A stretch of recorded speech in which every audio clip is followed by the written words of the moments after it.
अब देखो मामला क्या है कि काइनेटिक थ्योरी ऑफ गैसेस, पहले गैसेस को, मान लो किसी रूम में तुमने गैसेस छोड़ दिया, तो हमें कैसे पता है उसका बिहेवियर क्या होगा? तो अगर इसके अंदर कुछ हीट डालते हैं तो हाउ वुड वी नो कि क्या होने वाला है? अगर आप केटीजी का फुल फॉर्म समझोगे, काइनेटिक थ्योरी ऑफ गैसेस, बेटा जितना भी हीट हम इसको देते हैं ना, हम उसके बाद इसकी हर चीज़ नापने लगेंगे कि भाई तू कितना कस के धक्का मारेगा दीवार पे, तेरी खुद की काइनेटिक एनर्जी कितनी बढ़ेगी हीट लेने के बाद। यानी हम किसी तरह से इस पे जो भी हीट इनपुट कर रहे हैं, किसी भी गैस को हमने हीट इनपुट जो दिया है, हम उसको नापने की कोशिश करेंगे भाई तेरी खुद की एनर्जी कितनी बढ़ी, और कुछ पैरामीटर बनाएंगे कि भाई अच्छा ठीक है, जितनी एनर्जी बढ़ेगी दीवार पे जाके धक्का मारेगा, फिर उसी को प्रेशर करके पढ़ेंगे। यानी हम मोशन पढ़ेंगे, किसका? गैसेस का। बट यहाँ पे कहीं ना कहीं हीट चैप्टर या उससे कनेक्टेड होगा, मतलब हम उसे थर्मल एनर्जी देंगे और हम उसके इफेक्ट को ध्यान से देखने की कोशिश करेंगे। मतलब हम गैसेस को स्टडी करते हैं कि अगर हीट के साथ या टेम्परेचर टाइप का उसका बिहेवियर क्या होगा इंटरेक्शन के साथ। चलो हम आगे बढ़ते हैं। सबसे पहले इसमें एक केटीजी की एजम्पशंस आती हैं, और देखो जो सबसे बढ़िया लाइन, जब आप लोग बहुत पढ़ लेते हो जो समझ आती है केटीजी के बारे में, कि केटीजी इज लाइक, ये स्पेसिफिक बातें नहीं है कि किसी एटम के साथ क्या हो रहा है या किसी मॉलिक्यूल के साथ क्या हो रहा है। KTG is average behaviour.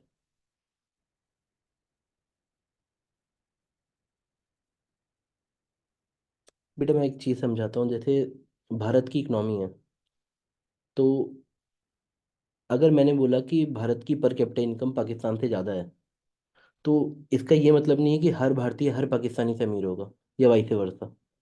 तो अगर हम केटीजी में कुछ भी कमेंट करते हैं तो ऑन एन एवरेज रहता है, वो किसी एक मॉलिक्यूल के ऊपर डिपेंड नहीं कर रहा है। जैसे मैंने बोला बेटा देखो, टेम्परेचर डबल करेंगे तो काइनेटिक एनर्जी डबल हो जाएगी, ये एवरेज काइनेटिक एनर्जी डबल होगी, हर मॉलिक्यूल की काइनेटिक एनर्जी डबल नहीं होगी। तो केटीजी पूरा एवरेज बिहेवियर स्टडी है गैसेस का।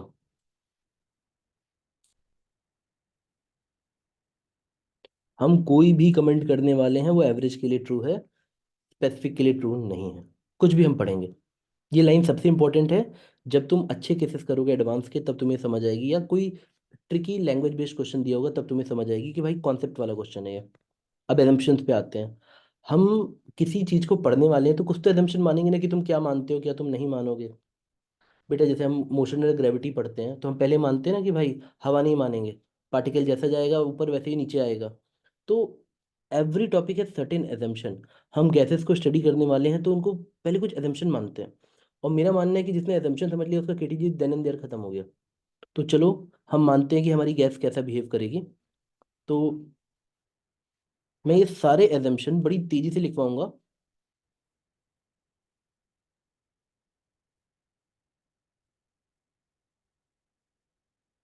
ये देखो, ये दो एटम्स हैं, इनके बीच में दूरी r है, ठीक है?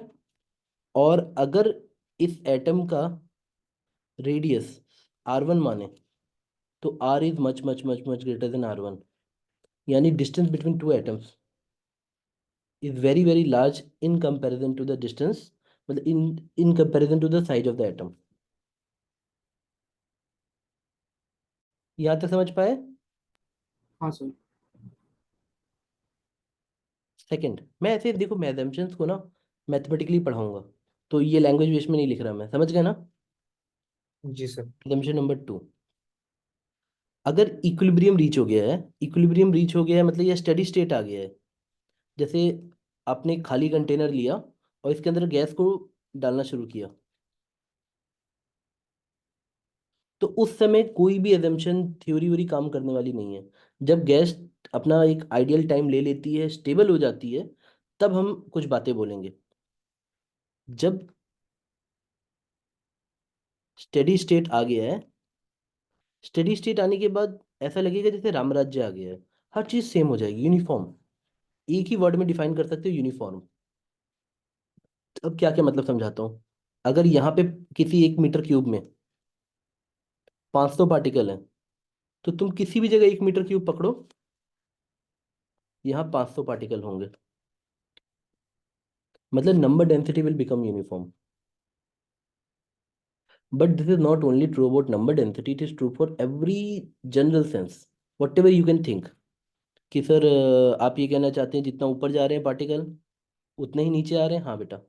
जितना एक्स में जा रहे हैं उतना ही माइनस एक्स में जा रहे हैं, और उतना ही जितना वाई में जाएंगे उतना ही, मान लो ये जेड में जा रहे हैं तो उतना ही माइनस जेड में जाएंगे। यूनिफॉर्मिटी जो आएगी वो परफेक्ट आएगी।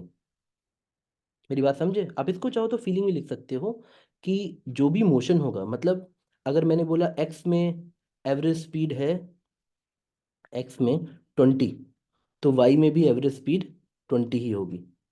तो इस चीज़ को अच्छे से फील करके लिख लो भाई। किसी भी समय गैसेस के बीच में स्टेडी स्टेट में परफेक्ट यूनिफॉर्म बिहेवियर आएगा, ना कहीं कम ना ही कहीं ज़्यादा। और यकीन मानना, जिसने एजम्पशन कस के पकड़ लिया उसको केटीजी बहुत तगड़ी समझ आती है। सर वो नंबर डेंसिटी क्या होता है फिर से बोलेंगे? नंबर पर यूनिट वॉल्यूम, देखो डेंसिटी हमेशा डिवाइडेड बाई वॉल्यूम होती है। जैसे मैंने बोला चार्ज डेंसिटी, तो चार्ज पर यूनिट वॉल्यूम। नंबर डेंसिटी मैंने नंबर पर यूनिट वॉल्यूम। मास डेंसिटी मतलब मास पर यूनिट वॉल्यूम। ठीक है, सर हमेशा जेनरिक वर्ड नंबर समझो। में एन नंबर ऑफ पार्टिकल्स है। हाँ, एन नंबर ऑफ पार्टिकल्स है। यहाँ तक समझ आ रहा है? हाँ सर। तो प्लीज यहाँ पे समझना कि अगर आपसे कोई भी कुछ भी पूछ रहा है कि भाई कितने पार्टिकल एक्स में जा रहे हैं कितने वाई में जा रहे हैं, तो आपका आंसर आ जाएगा बराबर। तो अब यहाँ पे बच्चे एजम्पशन नहीं पढ़ते हैं, फिर जब एग्जाम में ऐसे क्वेश्चन आते हैं कि ये बताओ कि एक्स में एवरेज वेलोसिटी क्या है, तो आपके हिसाब से आंसर क्या आना चाहिए? जीरो। समझ गए? जितना प्लस एक्स उतना माइनस एक्स हाँ वेलोसिटी।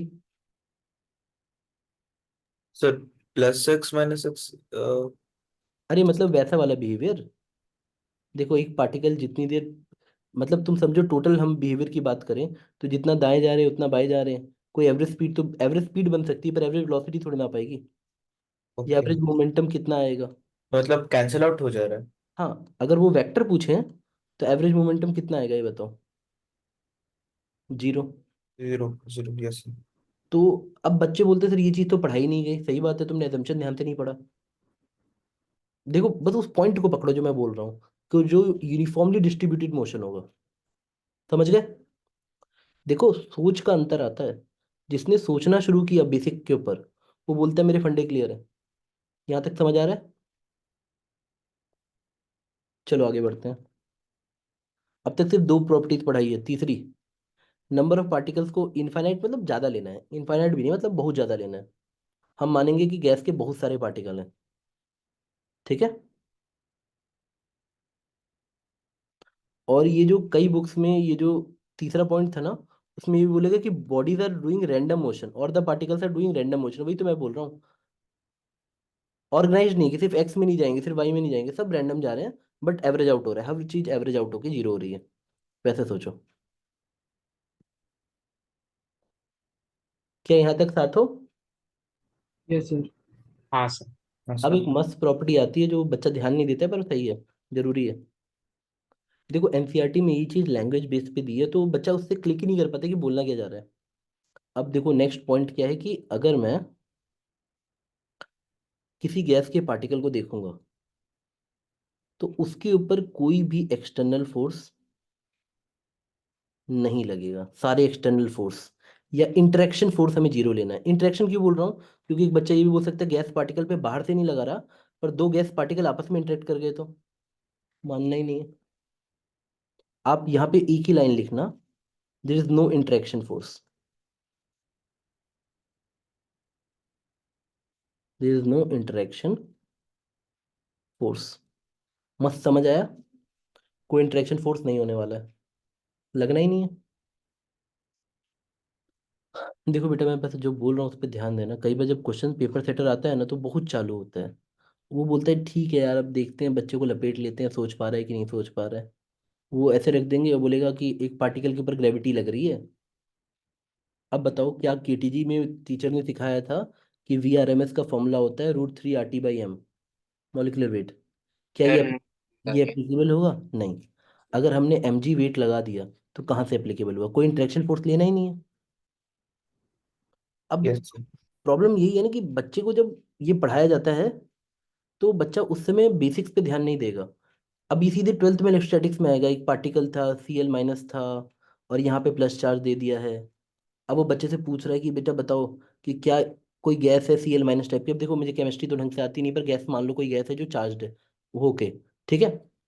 तो अगर कोई चार्ज गैस है, उसके बगल में प्लस चार्ज है, मतलब उस पर इंटरेक्शन फोर्स लग रहा है। तो सर केटीजी फॉलो नहीं करेगा? केटीजी फॉलो नहीं करेगा। तो इतनी छोटी छोटी बातें रहती हैं पर बच्चा ध्यान नहीं देता है। पर एनसीईआरटी में उसको क्या लिखना है, नो इंटरेक्शन फोर्स, बच्चा स्किप कर गया, उसने बोला भाड़ में जाए, नहीं पढ़ना, समझना ही नहीं है। समझ पा रहे हो?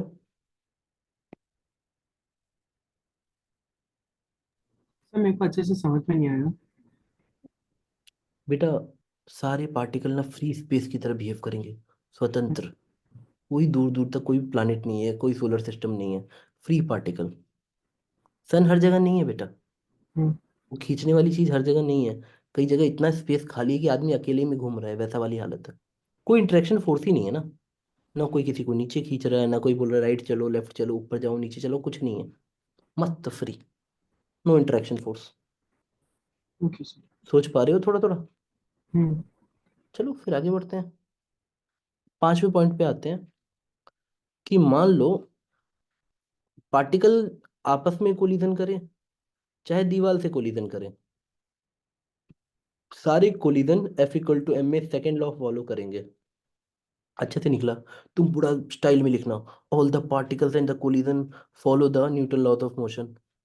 NLM फॉलो होगा, सेकेंड लॉ ही पूरा न्यूटन लॉ ऑफ मोशन होता है। सेकेंड लॉ के अंदर थर्ड लॉ, फर्स्ट लॉ सब आता है, इसलिए मैंने शॉर्ट में लिख दिया फॉलो F=m में। और छठे में, all collision will be elastic, all collision will be elastic, perfectly elastic. ठीक है, यहाँ तक समझ आ रहा है? मतलब दीवार से कोई पार्टिकल टकराएगा तो उसमें एनर्जी लॉस नहीं होगी उसकी। हम मान रहे हैं केटीजी में होती है, रियल में केटीजी में आइडियल गैस की जब हम एज्यूम्पशन पे बढ़ रहे हैं ना, देखो जो ये एजम्पशन फॉलो कर गया, उस गैसेस की थ्योरी पढ़ने को हम केटीजी कहते हैं। और वो आइडियल गैस कहलाती है, तो उसको भी आराम से धीरे धीरे पढ़ेंगे।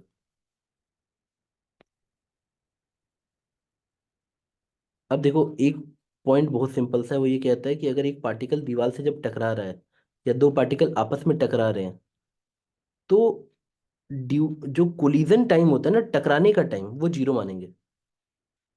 मतलब देखो ये तो सही है कि एक पार्टिकल यहाँ टकराया, फिर टकरा के वो यहाँ जाएगा, फिर दोबारा टकराने आएगा, तो उसमें तो टाइम लगेगा दो कोलिजन के बीच में। पर जब, जैसे मान लो तुमने कोई बॉल को दीवार पे मारी, तो बॉल पे दीवार पे बॉल चिपकती है ना थोड़ी देर के लिए, तो वो टाइम जीरो मानना, कोलिजन टाइम जीरो।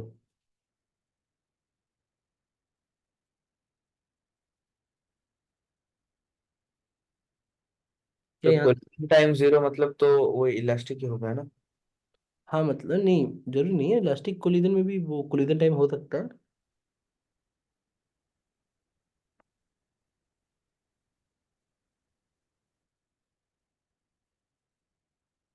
जैसे तुम सोचो बैडमिंटन से तुम किसी चीज को मार रहे हो, तो जी। बैडमिंटन की स्ट्रिंग फिर से सीधी हो जाए तो अब एनर्जी तो उसमें रही नहीं। जो जो मान लो तुम चिड़िया जिसको मार रहे हो, वो बेचारी तो उड़ जाएगी एनर्जी लेके वापस उतनी। या अब वैसे सिस्टम से इमेजिन करो, देखो जो पोटेंशियल टू काइनेटिक कन्वर्ट कर दे, किसी चीज को ऐसे मारने के लिए भेजो, फिर वो ऐसे झटका दे दे, तो सारी एनर्जी पार्टिकल के पास वापस आ जाती है।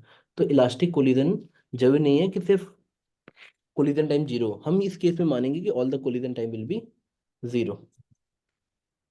ठीक है, जी सर। आगे बढ़े। हाँ सर। यस। अब देखो हम क्या करने वाले हैं, ज्यादा एजम्पशन तो हमने पढ़े नहीं, थोड़े बहुत एजम्पशन थे। अब इन सारे एजम्पशंस को लेते हैं और इससे थ्योरी की तरफ पढ़ते हैं। तो पहली थ्योरी ये बनाते हैं कि भाई ये जो फॉलो करेंगे ना, आइडियल तो कोई करने वाला नहीं है, मतलब सब आइडियल कहाँ रहते हैं। तो कोई प्रैक्टिकल गैस कब ऐसा बिहेव करेगी जैसा बोला गया, ये 7 पॉइंट कब एक प्रैक्टिकल गैस मानेगी। तो बड़ा सिंपल सा लॉजिक है, कब मानेगी, जब टेम्परेचर ज़्यादा होगा और प्रेशर लो होगा। प्रेशर लो है मतलब पार्टिकल दूर दूर है, टेम्परेचर ज़्यादा है मतलब रैंडम मोशन हो रहे हैं। तब वो ग्रेविटी की कहाँ सुनने वाली है, कब कहाँ राइट लेफ्ट, एनर्जी दो नाचेंगे सब। समझ गए? तो रियल गैस आइडियल गैस की तरफ कब बिहेव करेगी? रियल गैस का अगर आप ऐसा बिहेवियर कर दो तो हम उसको बोलेंगे भाई तू आइडियल गैस की तरह बिहेव कर रही है। अब एक बार टीचर ने ऐसे बता दिया तो अगले दिन ये मत बोलना सर हमारे कोर्स में तो लिखा था लो डेंसिटी होनी चाहिए। ये बेटा वही बात ना, पार्टिकल सारे दूर दूर, लो डेंसिटी। समझ गए ना? बुद्धि विवेक का यूज कर लेना। देखो, कम पढ़ के ज़्यादा सवाल करना से बुद्धि खुलती है। ज़्यादा पढ़ के कम सवाल करने से बुद्धि भरभ्रष्ट हो जाती है, मतलब बर्बाद हो जाती है। बिल्कुल बेसिक थ्योरी पढ़ो कम, और उस पर जम के क्वेश्चन लगाओ। जैसे मैं तुमको बताता हूँ, अगर समझ पाए तो ठीक है। मेरे को ना जो एयर रैंक वाले बच्चे होते हैं ना, अंडर 100 वाले, उनका थोड़ा सा एक्सपीरियंस है, बच्चों का भी और साथ के कंपेनियंस का भी। जैसे मेरा एक बहुत अच्छा मित्र है, उसकी मतलब अंडर 5 रैंक आई थी एक एग्जाम में, जिसके लिए इंजीनियर्स बहुत परेशान होते हैं। इंजीनियरिंग सर्विसेज बहुत परेशान होते हैं, गजब परेशान होते हैं। तो उसका फंडा ही अलग था। उसका फंडा सिंपल था, तुम बैठ के पढ़ो 20 घंटे इंजीनियरिंग की किताबें, मैंने दिन के लगाने हैं 400 सवाल ऑब्जेक्टिव। वो फोड़ा फाड़ा उसको पेपर रट गया पूरा। मैं तुमको बताता हूँ अपने रूममेट की बात। गजब का क्रांतिकारी बच्चा था। और यूपी में अगर तुम्हें पता है पॉपुलेशन 25 से 30 करोड़ के बीच में होगी। तो वहाँ पे उसकी जो बोर्ड का रिजल्ट आता है तो अंडर 10 रैंक थी। और हमारे टाइम में जैसे तुम्हारे यहाँ जेई मेंस होता है, तो जेई मेंस में उसकी रैंक थी 1000 के अंदर के करीब रही होगी। तो अब वो बच्चे अलग लेवल टाइप का सोच लो, तुम छोड़ो, मैं अपनी बात नहीं करूंगा, लेकिन उन बच्चों की बात समझ लो, बेटर रहेगा। तो उसका सिंपल फंडा था, वो दिन के 800 न्यूमेरिकल करना चाहता था ऑब्जेक्टिव में। बोलता था मुझे और कुछ आता ही नहीं, 500 से 800 के बीच में क्वेश्चन होने चाहिए पर डे के, मुझे नहीं पढ़नी थ्योरी। बट ये स्टेमिना पता है कब आता है? जब 12th खत्म होने वाला हो तब। तो अभी से जो बच्चा 50, 100, 100, 150, 200 क्वेश्चन का टारगेट लेता है, उसको लगता है यार ये सब तो एवे है, मतलब बाकी बच्चे पता नहीं क्यों परेशान है, उनकी सारी समस्याएं खुद की पैदा की गई हैं। समस्याएं उतनी नहीं है। तुम 2 बार पूरा पीवाईक्यू खत्म करो, तुम्हें लगेगा यार पेपर रिपीट होता है यार। देखो, बात समझो, ये है एंट्रेंस। ओए होए होए होए, मस्त स्मूथ जर्नी। बच्चे की चढ़ने में माउंटेन वाली हालत होती है कि माउंट एवरेस्ट चढ़ना है। एक बार चढ़ के बैठ गया ना तो उसकी गाड़ी ऐसे स्मूथ जाती है ना, उसको लगता है भाई सब बेवकूफ़ हैं जो नंबर नहीं ला पाते हैं। स्मूथ जर्नी रहती है। चलो अब आगे आते हैं। ऑब्जेक्टिव ज़्यादा करो बेटा, वो भी जम के। बाकी बच्चे दिन के 20 क्वेश्चन का टारगेट ले रहे हैं, तुम 100 क्वेश्चन का लो। चलो आगे बढ़ते हैं बेटा। अब हम आते हैं काइनेटिक थ्योरी ऑफ गैसेस में, जो आइडियल गैस बनेगी, जो ये सारे एजम्पशन फॉलो करेगी। उसके अंदर हम सबसे पहले प्रेशर की डेरिवेशन करेंगे, कि प्रेशर कैसे आता है। तो कुछ नहीं करना है, एक पार्टिकल को लो, इससे टकराने दो, फिर टकरा के वो पार्टिकल ऐसे जाएगा और फिर टकरा के फिर आएगा। तो पहला कोलिजन t = 0 पे हुआ, अगला कितनी देर बाद होगा? मैं सिर्फ एक्स की स्पीड देखूंगा। तो पहले कोलिजन के बाद पार्टिकल जाएगा इतना लंबा डिस्टेंस।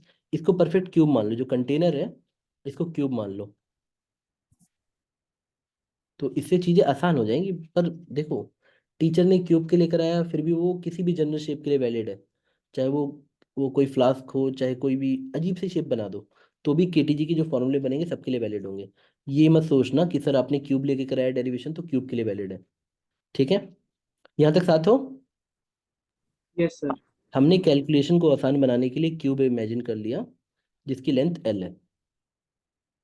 मैंने एक्स की स्पीड को वी एक्स एज्यूम कर लिया। अब टाइम जो लगेगा, यहाँ से एक कोलिजन के बाद ये बंदा ऐसा गया और वापस आया, मतलब टोटल लेंथ कवर 12 और स्पीड है वी एक्स। क्या यहाँ तक समझ पा रहे हो? ये टी क्या है? Time between two successive collision. Time between two successive collision, मतलब 2 कोलिजन्स के बीच में एक दीवार पे बेटा। अब ये मत बोलना सर यहाँ पे भी तो टकराया। हम तो एक दीवार को सोचेंगे ना कि उसके ऊपर कितना प्रेशर लग रहा है, और फिर यूनिफॉर्मिटी है तो सब पे सेम प्रेशर लगेगा। एक्स वाई जेड सब बराबर है, +x - x सब बराबर है। क्या यहाँ तक समझ पाए? हाँ सर। अब तक हमने सिर्फ ये बताया है कि पहला कोलिजन और उसके बाद दूसरा collision, T good equal 0। Good evening बेटा। 12/Vx। यहाँ तक समझ आ रहा है?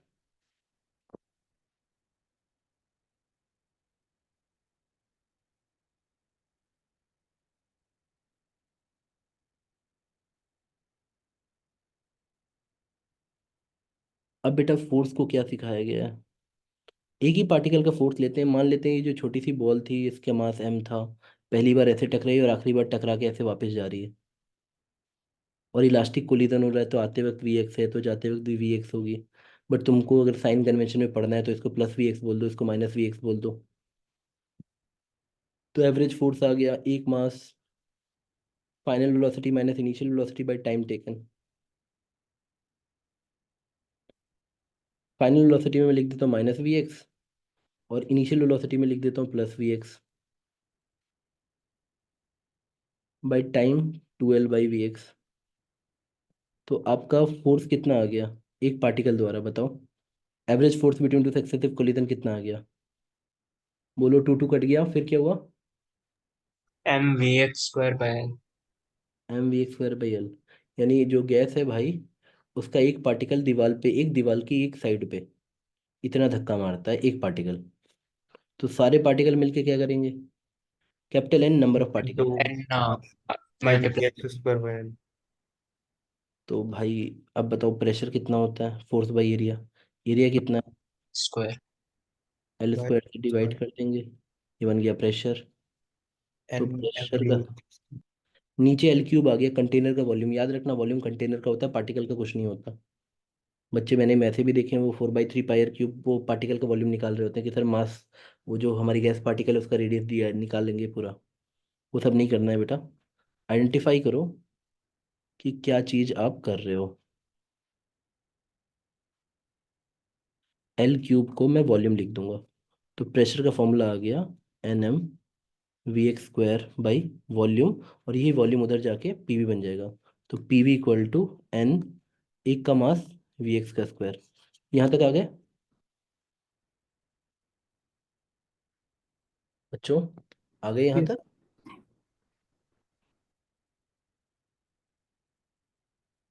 कोई दिक्कत है? No, sir. चलो बढ़िया। अब यहाँ पे थोड़ी एनर्जी निकालते हैं। पीवी इक्वल टू आ गया हमारा। हाँ हाँ, आराम से करो, कोई दिक्कत नहीं है। बेसिक है। केटीजी बहुत छोटा है, केटीजी वो र्यूमर की तरह है, मतलब सबको लगता है बहुत बड़ा है बट छोटा सा है बिल्कुल।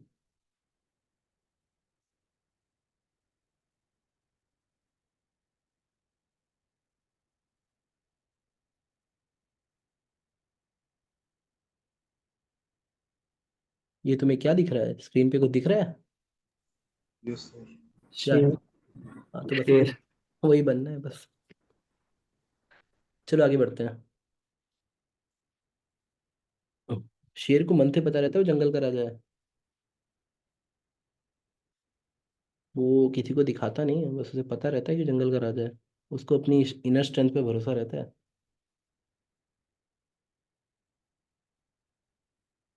चलो आगे बढ़ते हैं। अब देखो पीवी हमारे यहाँ तक आ चुका था, nm(Vx²) तक, यहाँ तक साथ हो। Yes, sir.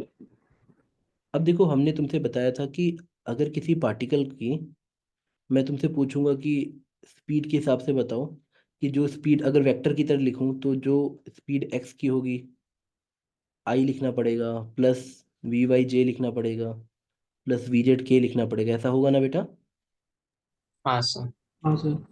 तो v का जो रूट मीन स्क्वायर टाइप का वेलोसिटी होगी, वो कैसे लिखोगे बच्चों की तरह बताओ? Vx² plus Vy² plus Vz², ऐसा कुछ करोगे ना? जी सर। सिंपल है। ये हुई एक्चुअल आरएमएस स्पीड, या कुछ अभी आरएमएस लिख लो, बाद में बताऊंगा इसका एग्जैक्ट मतलब क्या है। ऐसा लिख लोगे कि सर अगर मुझे स्पीड आप एक्स में दे दें, वाई में दे दें, जेड में दे दें, तो ये होती है टोटल स्पीड, एक्चुअल स्पीड। समझ गए? हाँ, sir. पर तुमने तो केटीजी में कसम खाई थी एजम्पशन पढ़ते हो कि तीनों लगभग बराबर है, जैसे एक्स का बिहेवियर वैसे वाई का बिहेवियर वैसे जेड का बिहेवियर। तो वी आर एम एस जो है तुम्हारा कितना आ गया, 3 टाइम्स वी एक्स स्क्वायर हो गया, तीनों सेम है ना, v x v y v z. याद आया? हाँ सर। क्या तुम्हारा v x square 1/3 v R M S square आ गया? देख लो स्क्वायर करके बस इस तरफ थ्री को नीचे लेते हो। तो एक्स थोड़ी ना चाहिए, हमें तो जनरल बात करनी है कि टोटल गैस की स्पीड क्या है, तो उस पर आ जाते हैं। तो पहला फॉर्मूला आया 1/3 N M V R M S का स्क्वायर। यहाँ तक साथ हो? हाँ सर।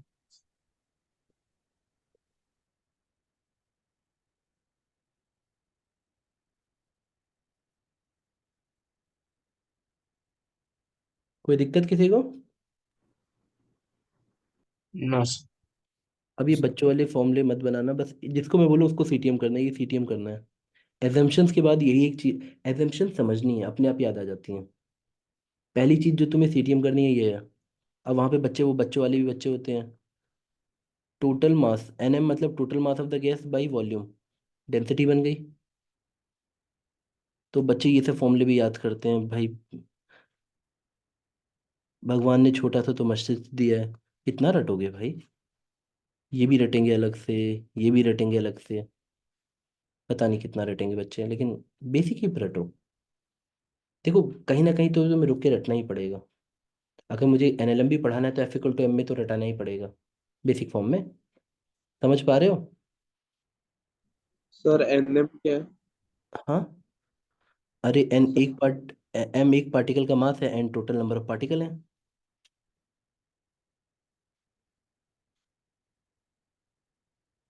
यहाँ तक समझ आ रहा है? हाँ सर। तो अब तक की समरी क्या है, मैंने तुम्हें बताया है केटीजी कुछ एजम्पशन फॉलो करती है, और जो एजम्पशन फॉलो करेगा वही आइडियल गैस होगा। केटीजी गैसेस का एवरेज बिहेवियर होता है, हम पर्सनल कमेंट नहीं करते किसी एक पार्टिकल पे, हम टोटल गैस की बात करेंगे। हर हर चीज़ एवरेज बिहेवियर होगी। Assumptions are very very important.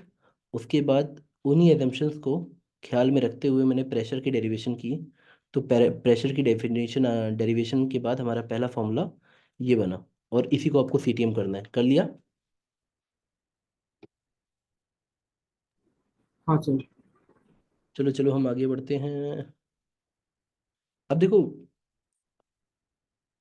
जो अगली ऑब्जर्वेशन हुई वो ये हुई कि temperature of any gas is directly proportional to we R M S square. कि टेम्परेचर डबल होगा तो V R M S square double हो जाएगा। इसी के बाद एक काइनेटिक इंटरप्रिटेशन ऑफ टेम्प, मतलब यही काइनेटिक इंटरप्रिटेशन ऑफ टेम्परेचर। हमें कैसे पता कि भाई किसी गैस का टेम्परेचर ज़्यादा है? हम मान लेते हैं भाई जिसके पास काइनेटिक एनर्जी, वो भी ट्रांसलेशन वाली, काइनेटिक इंटरप्रिटेशन। इसको आराम से इस वर्ड को फील करना। मोशन, काइनेटिक मतलब मोशन, इंटरप्रिटेशन ऑफ टेम्परेचर। हम कैसे बोलेंगे किसी गैस का टेम्परेचर ज़्यादा है? भाई जिसके पास काइनेटिक एनर्जी ज़्यादा है उसका टेम्परेचर ज़्यादा है। तो हमने बोला अच्छा ठीक है, तो दो गैसेस जो सेम टेम्परेचर पे हैं तो उनकी एवरेज काइनेटिक एनर्जी सेम होगी, यानी ½ m1 v1 square equal to ½ m2 v2 square at same temperature. और ये एवरेज है, एवरेज। एवरेज काइनेटिक एनर्जी किसी एक गैस की दूसरी गैस की, यानी हाइड्रोजन ले लो चाहे हीलियम ले लो, अलग अलग ले लो, उनको same average kinetic same temperature दो तो उनकी एवरेज काइनेटिक एनर्जी सेम होगी। Average kinetic energy equal to same, और ट्रांसलेशनल लिख देना, ट्रांसलेशनल काइनेटिक एनर्जी सेम रहती है एट ए गिवन टेम्परेचर। याद रखना ये ट्रांसलेशनल वर्ड भी काम का है। बेटा बॉडी बॉडी के पास और भी फॉर्म ऑफ एनर्जी होती है, रोटेशनल भी होती है। तो हम ट्रांसलेशनल काइनेटिक एनर्जी को बोल रहे हैं। किसी गिवन टेम्परेचर पे, टी टेम्परेचर पे, अगर एक हाइड्रोजन गैस भी है, मान लो मैंने बोला 32 डिग्री सेल्सियस, तो किसी रूम में हाइड्रोजन है और किसी दूसरे रूम में ऑक्सीजन है मान लो, तो दोनों का सेम काइनेटिक एनर्जी होगी एवरेज वाली eight a given temperature. Note कर लिया बेटा?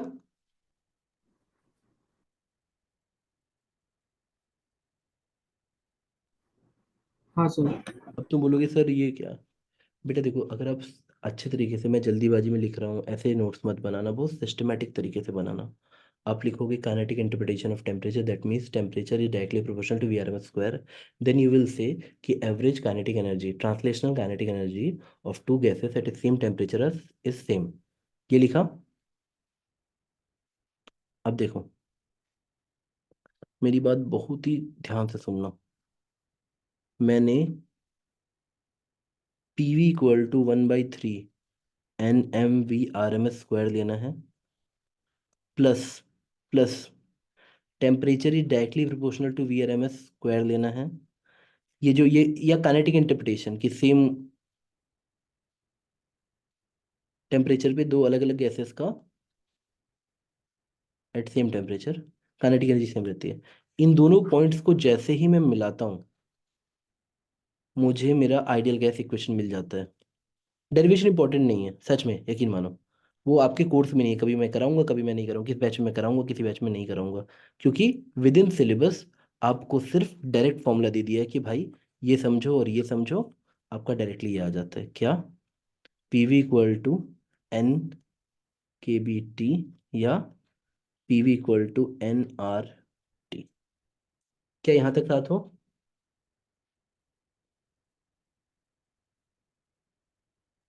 KB is called Boltzmann constant, R gas constant होता है। लिख लिया बेटा। और सिंस कैपिटल N जो होता है number of moles into Avogadro number, तो Na इंटू के बी, अब ध्यान से देखो आपके R के बराबर है। ऑब्जर्वेशन इतनी रखना, Na इंटू के बी। जो आना चाहिए बस उतना बता दे रहा हूँ। यहाँ तक समझ पा रहे हो।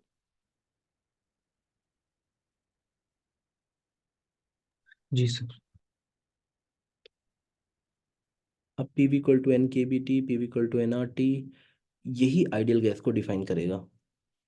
तो बच्चों की समझ में क्या नहीं आता है, फिजिक्स में कोई भी न्यूमेरिकल आ रहा है हर गैस पे पकड़ के चिपका दो इसे, हर गैस पे चिपका दो, सोचो ही मत। एक थर्मोडायनेमिक्स का फर्स्ट लॉ आएगा, एक PV इक्वल टू NRT आएगा, उसके बाद वो जो कंडीशन बोले वो चिपका दो, खत्म। एक वो क्वेश्चन ही खत्म हो जाता है।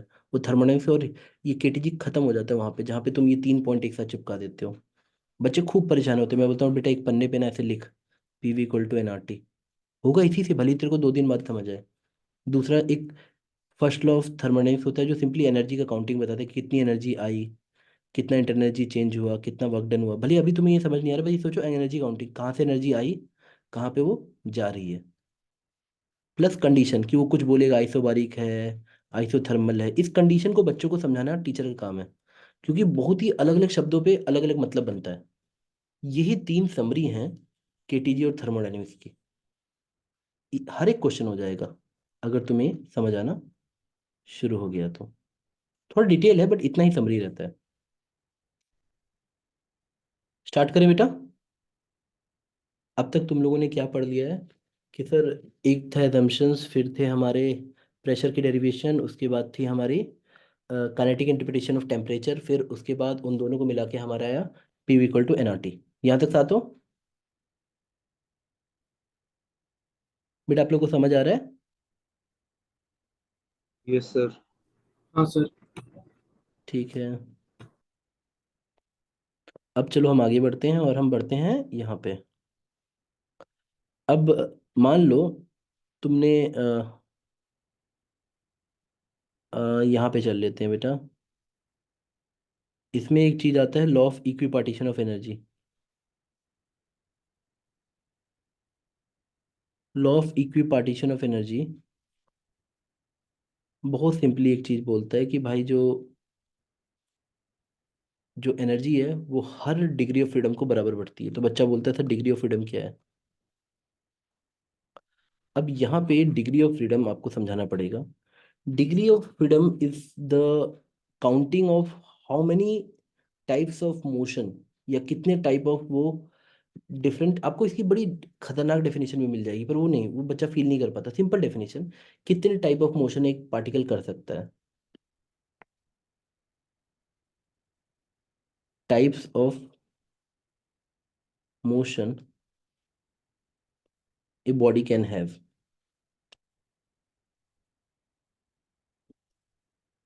जैसे मैं आपको एक सिंपल सी बात बताता हूँ। एक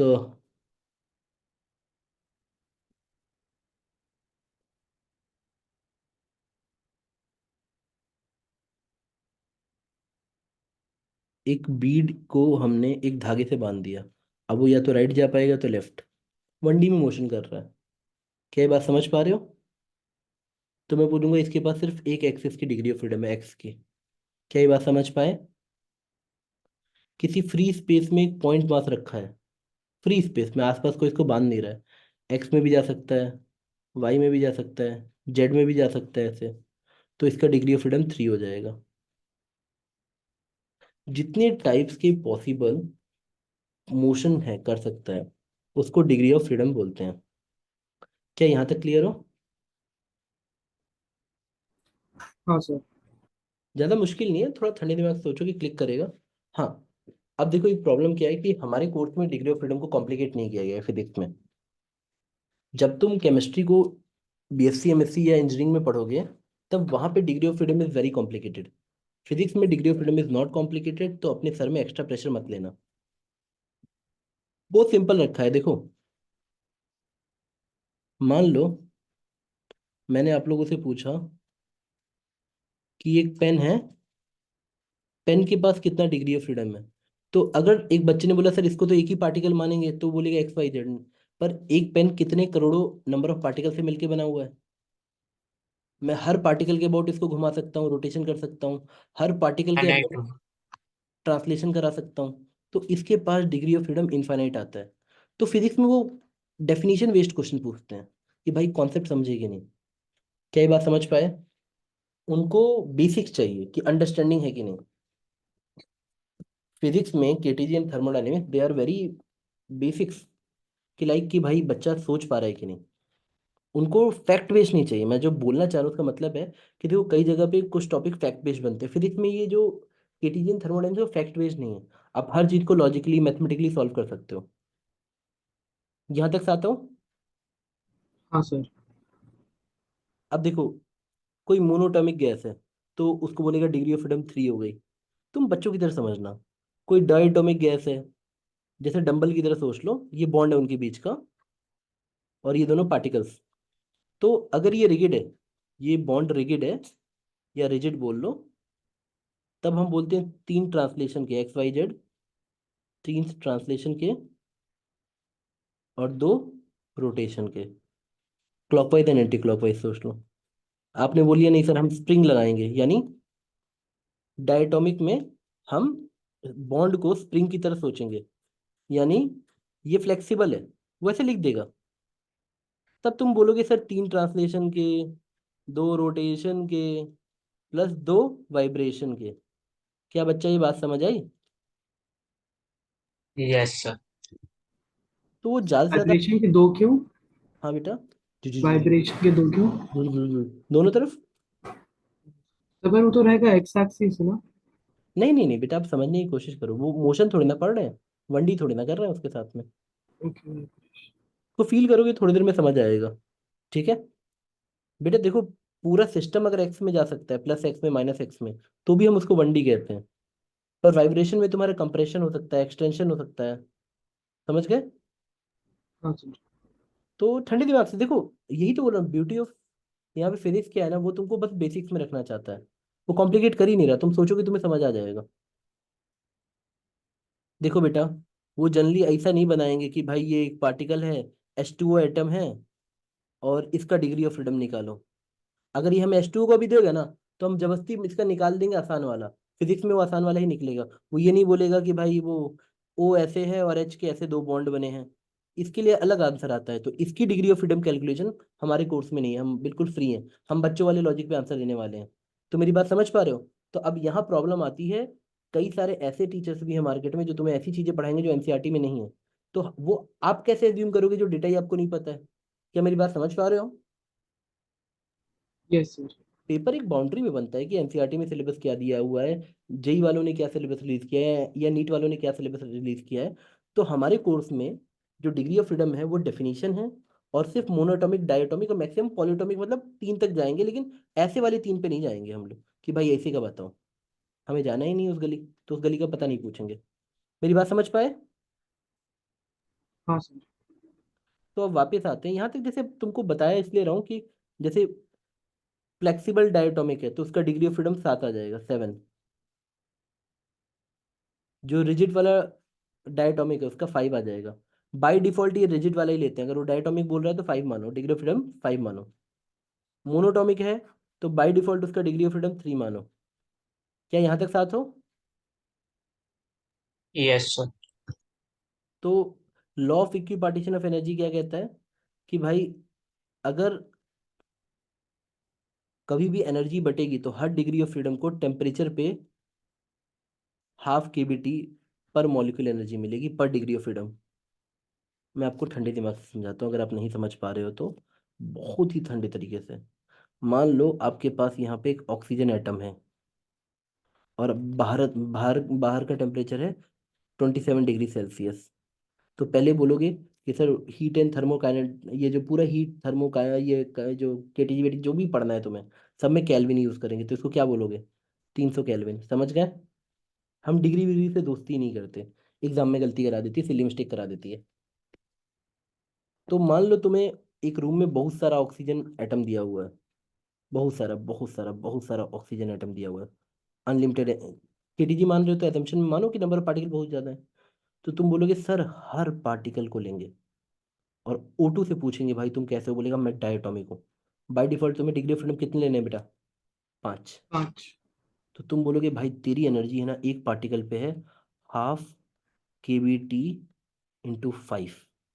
यानी बच्चे को चमक गया कि सर पर डिग्री ऑफ फ्रीडम कितनी एनर्जी होती है? हाफ के बी टी पर डिग्री ऑफ फ्रीडम पर मॉलिक्यूल। यानी F/2 के बी टी एक मॉलिक्यूल की एनर्जी है। हाफ के बी टी किसकी एनर्जी है? एक डिग्री ऑफ फ्रीडम की, 1 DOF। बच्चों की तरह सोचो, यूनिटी मेथड समझते हो? एक डिग्री ऑफ फ्रीडम की हाफ के बी टी। किसी के पास F डिग्री ऑफ फ्रीडम है तो उसकी F into half K B T. Total number of particle कितने हैं बेटा? N, बड़ा वाला N। तो टोटल इंटरनल एनर्जी कितनी आ जाएगी? N into F into half K B. क्या यहाँ तक साथ हो? हाँ सर। Yes sir. तो ये इंटरनल एनर्जी भी आ गई। अब ये हमेशा सही यही रहेगी, यही रहेगी, चेंज नहीं होने वाली। थर्मोडाइनमिक्स में भी यही रहेगी। तो law of equipartition of energy ये समझाता है कि हर डिग्री ऑफ फ्रीडम के बाद बराबर एनर्जी जाती है। क्या ये बात समझ पाए? अब तुमको इसको सजा वजा के लिखना है तो तुम ऐसे लिख सकते हो कि सर हमने एक नई चीज़ की खोज की। मैंने बोला बेटा क्या खोज की? सर फीलिंग से समझे कि हर के पास हाफ के बी टी हर degree, each degree of freedom. फिर F/2 K B T each molecule sir. फिर N into F/2 K B T sir total internal energy sir. और तुम्हें थोड़ी देर पहले बताया था, अगर आप लोग को याद हो, तो मैं कैपिटल N को लिख सकता हूँ number of moles into Na, और Na इंटू के बी को मैं लिख सकता हूँ R। यहाँ देखो N की जगह लिखो N इंटू स्मॉल n यानी number of moles, Na number Avogadro constant, और के बी तो के बी होता है, T आया बाई 2। Na इंटू के बी को फिर R कह दो। तो कई बुक्स में तुम्हें यही इंटरनल एनर्जी, मैं बच्चों को ऐसे याद करा देता हूँ, F फ्रंट/2, ये ज़्यादा ईजी है, फ्रंट/2। बच्चों को एक ऐसे वो मिल जाता है बोलने के लिए कि भाई मस्त फ्रंट/2। समझ गए? स्मॉल n क्या है? Yes number sir. Of moles. यहाँ तक बल्ब चमक रहा है बेटा आप लोग का?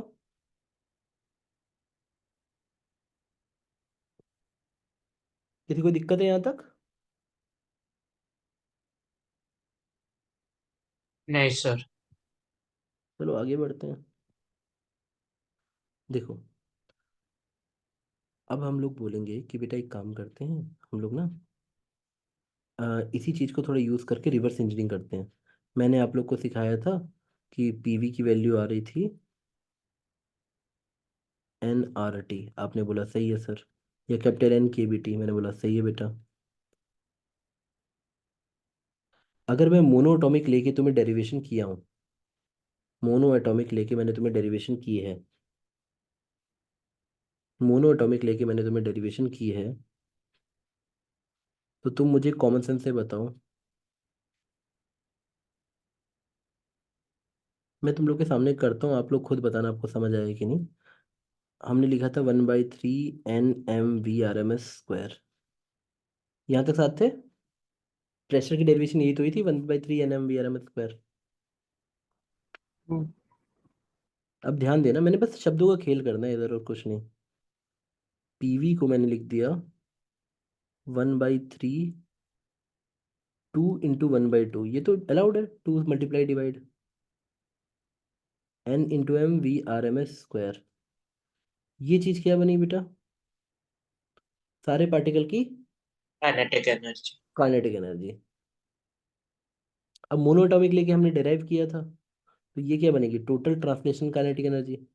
तो कई बुक्स में तुम्हें अगर ऐसे फॉर्मूले मिले फर्जी वाले ट्रांसलेशनल काइनेटिक एनर्जी, तो डरना नहीं भाई, ये सब है मामला वामला, बच्चों को डराने के काम आता है और कुछ नहीं। समझ गए? Yes sir. तो ये सब डेरिवेशंस बच्चे साइड में करके रख लें तो ज़्यादा अच्छा है। ऐसे बहुत सारे रिजल्ट क्रॉस कनेक्शन वाले बनाए जा सकते हैं, पर तुम्हें इसकी जरूरत नहीं है। इससे बस मैं तुम्हें ये समझाना चाह रहा हूँ कि देखो, जो ट्रांसलेशनल काइनेटिक एनर्जी होती है किसी भी समय, वो 3/2 टाइम्स पीवी की प्रोडक्ट पे डिपेंड करती है। तो कई बार न्यूमेरिकल्स लगाने में जल्दी हो जाता है, सट सट आंसर आ जाएंगे। यहाँ तक समझ पाए? Yes sir.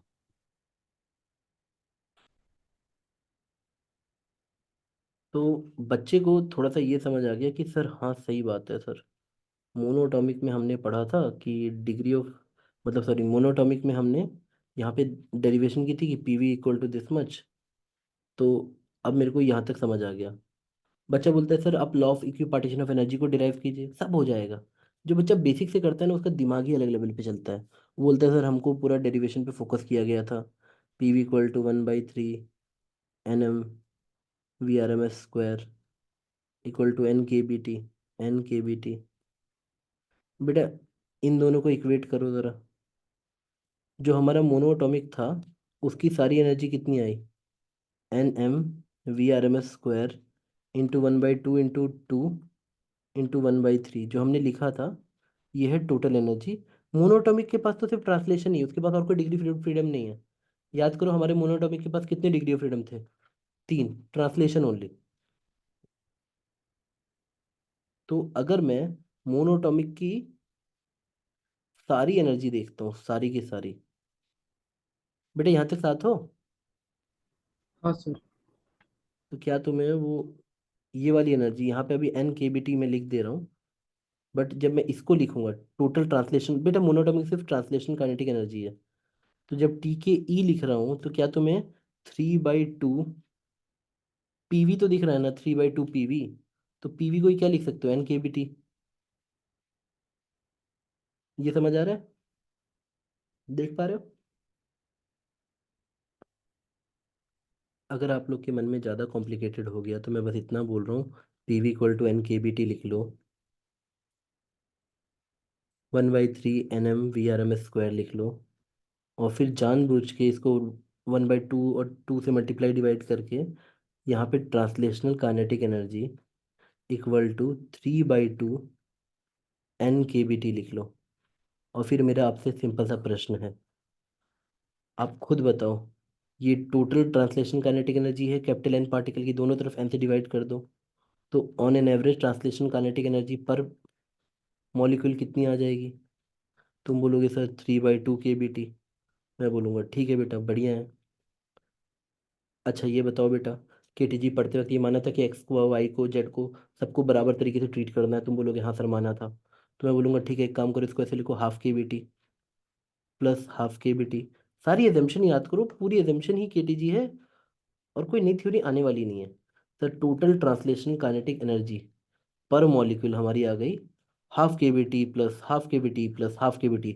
और हमने मोनोटॉमिक लेके डिराइव किया था, मतलब ये एक्स वाली होगी यूनिफॉर्मिटी, और ये वाई वाली है जेड वाला। समझ आया? हाँ सर। यानी each degree of freedom, 3 degree of freedom को 1/2 KBT मिलेगी, तभी तो 3/2 KBT आए इंटर मोनोटॉमिक का। मोनोटॉमिक का 3/2 आने का मतलब 1/2, 1/2, 1/2। समझ गए? तो जो बच्चा केटीजी का पहला फॉर्मूला यानी जो पहला फॉर्मूला बन के आएगा अच्छा वाला, PV equal to N R T या PV equal to N K B T या pressure equal to PV equal to 1/3 N M V R M square, तो उससे भी बच्चा law of equipartition of energy जानता है कि हर डिग्री ऑफ फ्रीडम को half K B T energy मिलती है। नोट कर लिया?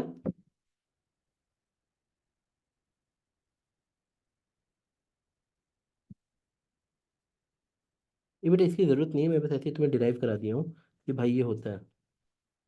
यहाँ तक आता है? हाँ सर। ठीक है बेटा, अब हम आगे बढ़ते हैं। अब देखो, कुछ वाहियात गैस लॉज आते हैं जिसकी कोई ज़रूरत नहीं है। क्यों? अगर एक बच्चा घर पे बस ये पढ़ ले PV equal to N R T, वो बोलेगा सर क्यों गैस लॉ बनाए जाते हैं, क्यों, कोई फ़ायदा ही नहीं है। मतलब लिटरली कोई फ़ायदा नहीं है, अगर ये 7-8 मिनट में भी पढ़ लो। अब मैं तुमसे कॉमन सेंस से पूछता हूँ, मैंने लिखा बॉयल्स लॉ, मैं सिर्फ तुमको बोल रहा हूँ कि टेम्परेचर कांस्टेंट है। अब भाई टेम्परेचर अगर कांस्टेंट कर दूंगा, किसी क्लोज्ड वेसल में मैंने गैस रख दिया, तो क्या नंबर ऑफ मोल्स चेंज होंगे? नहीं होंगे। तो अगर मैं प्रेशर को घटाऊंगा तो वॉल्यूम को तो बढ़ना पड़ेगा, वैसे वाला मतलब। मेरे कहने का मतलब है, समझो कि अगर टेम्परेचर कांस्टेंट किसी भी आइडियल गैस के लिए टेम्परेचर कांस्टेंट हो गया, मतलब समझो ये पिस्टन है और ये आगे बढ़ सकता है, वॉल्यूम आगे बढ़ सकता है, ऐसा कोई केस समझ लो कि ये मूवेबल पिस्टन है और ये आगे बढ़ सकता है और ये गैस है। तो अगर गैस का वॉल्यूम बढ़ेगा तो प्रेशर घटेगा, क्योंकि टेम्परेचर कांस्टेंट है। अगर बॉयल्स लॉ ये बोल रहा है कि टेम्परेचर कांस्टेंट है, तुमको हर जगह से पीवी इक्वल टू एनआरटी लगाना है बच्चों की तरह। टेम्परेचर कांस्टेंट है, नंबर ऑफ पार्टिकल फिक्स है, वो कहीं लीक नहीं हो रहा है, ये सोचो। मेरे कहने का मतलब ये लीक नहीं हो रहा है। जब लीक नहीं हो रहा है तो अगर प्रेशर बढ़ेगा तो वॉल्यूम घटेगा। क्या ये बात समझ पाए? तो बेटा अगर किसी को बॉयज, इसीलिए आज तक अच्छे एग्जाम्स में ये सब नहीं पूछता है। उनको बोलता है भाई आपने क्या कर लिया इसमें, ये बताओ। एक बच्चा जो 6-7 का स्टैंडर्ड का है, उसको ये लिखा दूं PV equal to N R T, और उसको बोलूँ टेम्परेचर कांस्टेंट है, और उसको बता दूं ये नंबर ऑफ मोल्स होता है, तो वो खुद सोच लेगा कि पीवी इक्वल टू कांस्टेंट है। हाँ, आप 11th में आ गए हो तो ये सब ग्राफ आपको सीख लेने चाहिए, वॉल्यूम, प्रेशर, समझ गए?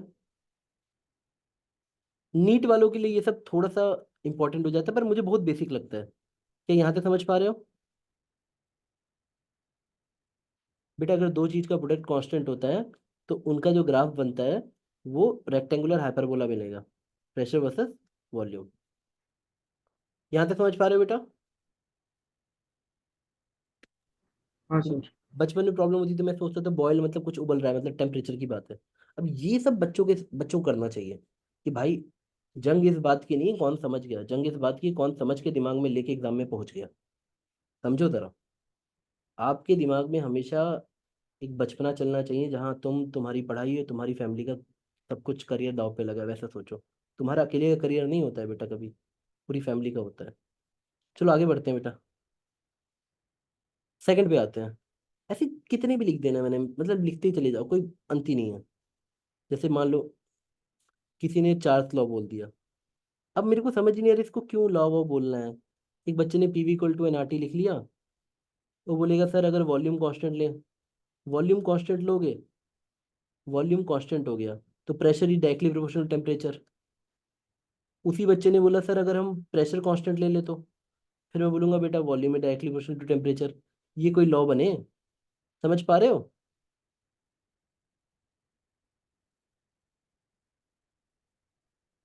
फिजिक्स में इंपॉर्टेंट नहीं है, इस पे कभी क्वेश्चन नहीं आ सकता।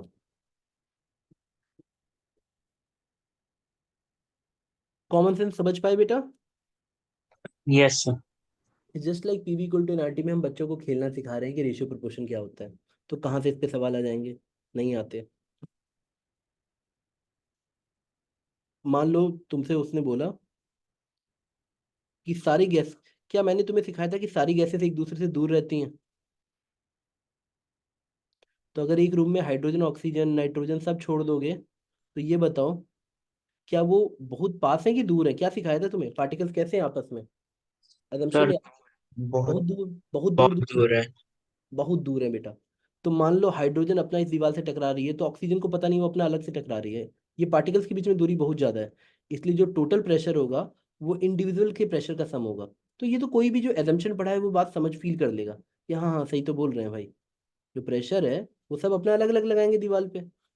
तो इसको अब ये थोड़ा सा काम का आता है, Dalton's law of partial pressure.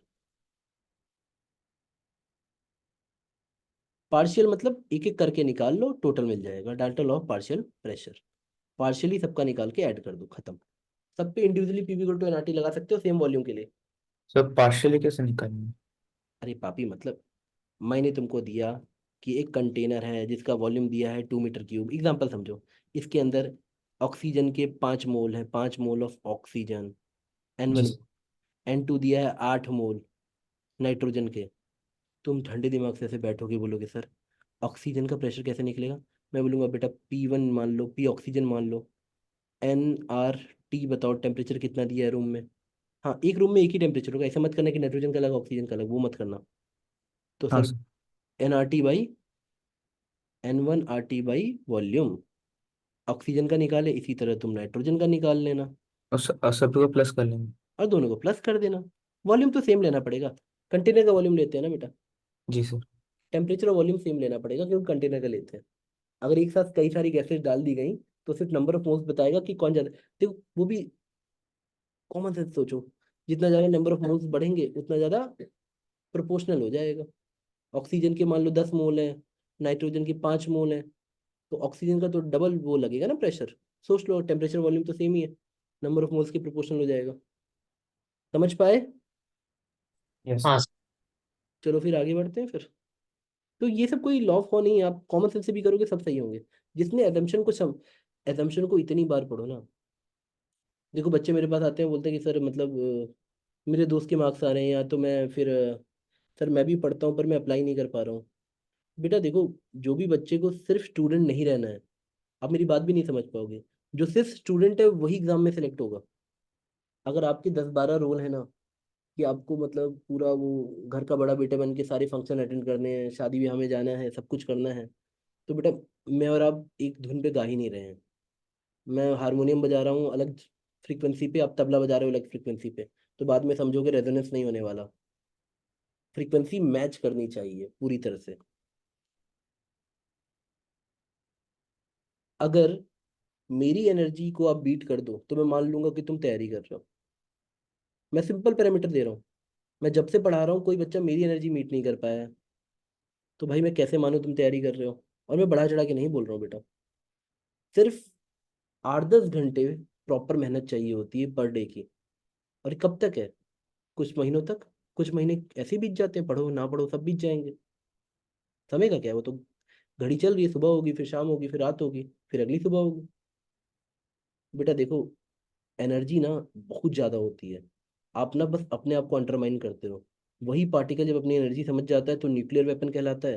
और वही पार्टिकल जब अपनी एनर्जी नहीं समझता है तो बोलता है देखो सर मेरी ट्रांसलेशन काइनेटिक एनर्जी निकालिए कितनी सी है। बेटा 1 kg की ट्रांसलेशन काइनेटिक एनर्जी निकालोगे ना, 100 मीटर पर सेकंड पे भी खास नहीं आएगी। पर 1 kg को ना पूरा एनर्जी में कन्वर्ट कर दोगे ना, E = mc² में लगा के, तो भाई जो कन्वर्जन होगा ना उसका कोई मतलब कंपैरिजन नहीं है। तो आप ही हो जो एक दिन में भी 600 क्वेश्चन लगा के नॉर्मल फील कर सकते हो, और आप ही हो जो भाई 15-20 मिनट पढ़ने के बाद वो मोबाइल का नोटिफिकेशन चेक करके बोलोगे ओ आज तो मैंने काफ़ी पढ़ाई कर ली। 15 मिनट का लगातार फोकस।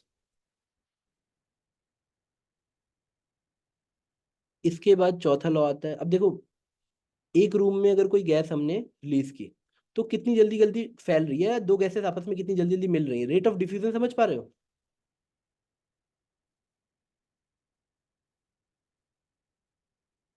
Rate of diffusion. तो मैं बच्चे से बोलता हूँ भाई तू ये क्यों ना सोच ले रहा है कि जो तूने ये फॉर्मूला डिराइव किया था वो ऐसे नहीं था, ये काम का था। ये जो VRMS स्पीड है इसी को तू समझ ले फैलने की स्पीड है। तो जहां बच्चे को ये बात क्लिक की कि VRMS is rate of diffusion R, rate of diffusion को मैंने आर कह दिया, उसका काम हो गया। और अब बोलेगा PV is directly proportional to, देख लो बेटा आराम से देख लो मैं क्या बोल रहा हूँ, NM × R², रेट का स्क्वायर। वॉल्यूम को नीचे लेते आओ, प्रेशर डायरेक्टली प्रोपोर्शनल टू, यहाँ लिख ले रहा हूँ, pressure is directly proportional to NM/वॉल्यूम इज डेंसिटी, जैसा कि हमने पहले भी लिखा था, इंटू R²। तो P बाई रो, रो मतलब density, is directly proportional to R square. तो R is directly proportional to root over P by rho. यहाँ तक साथ हो?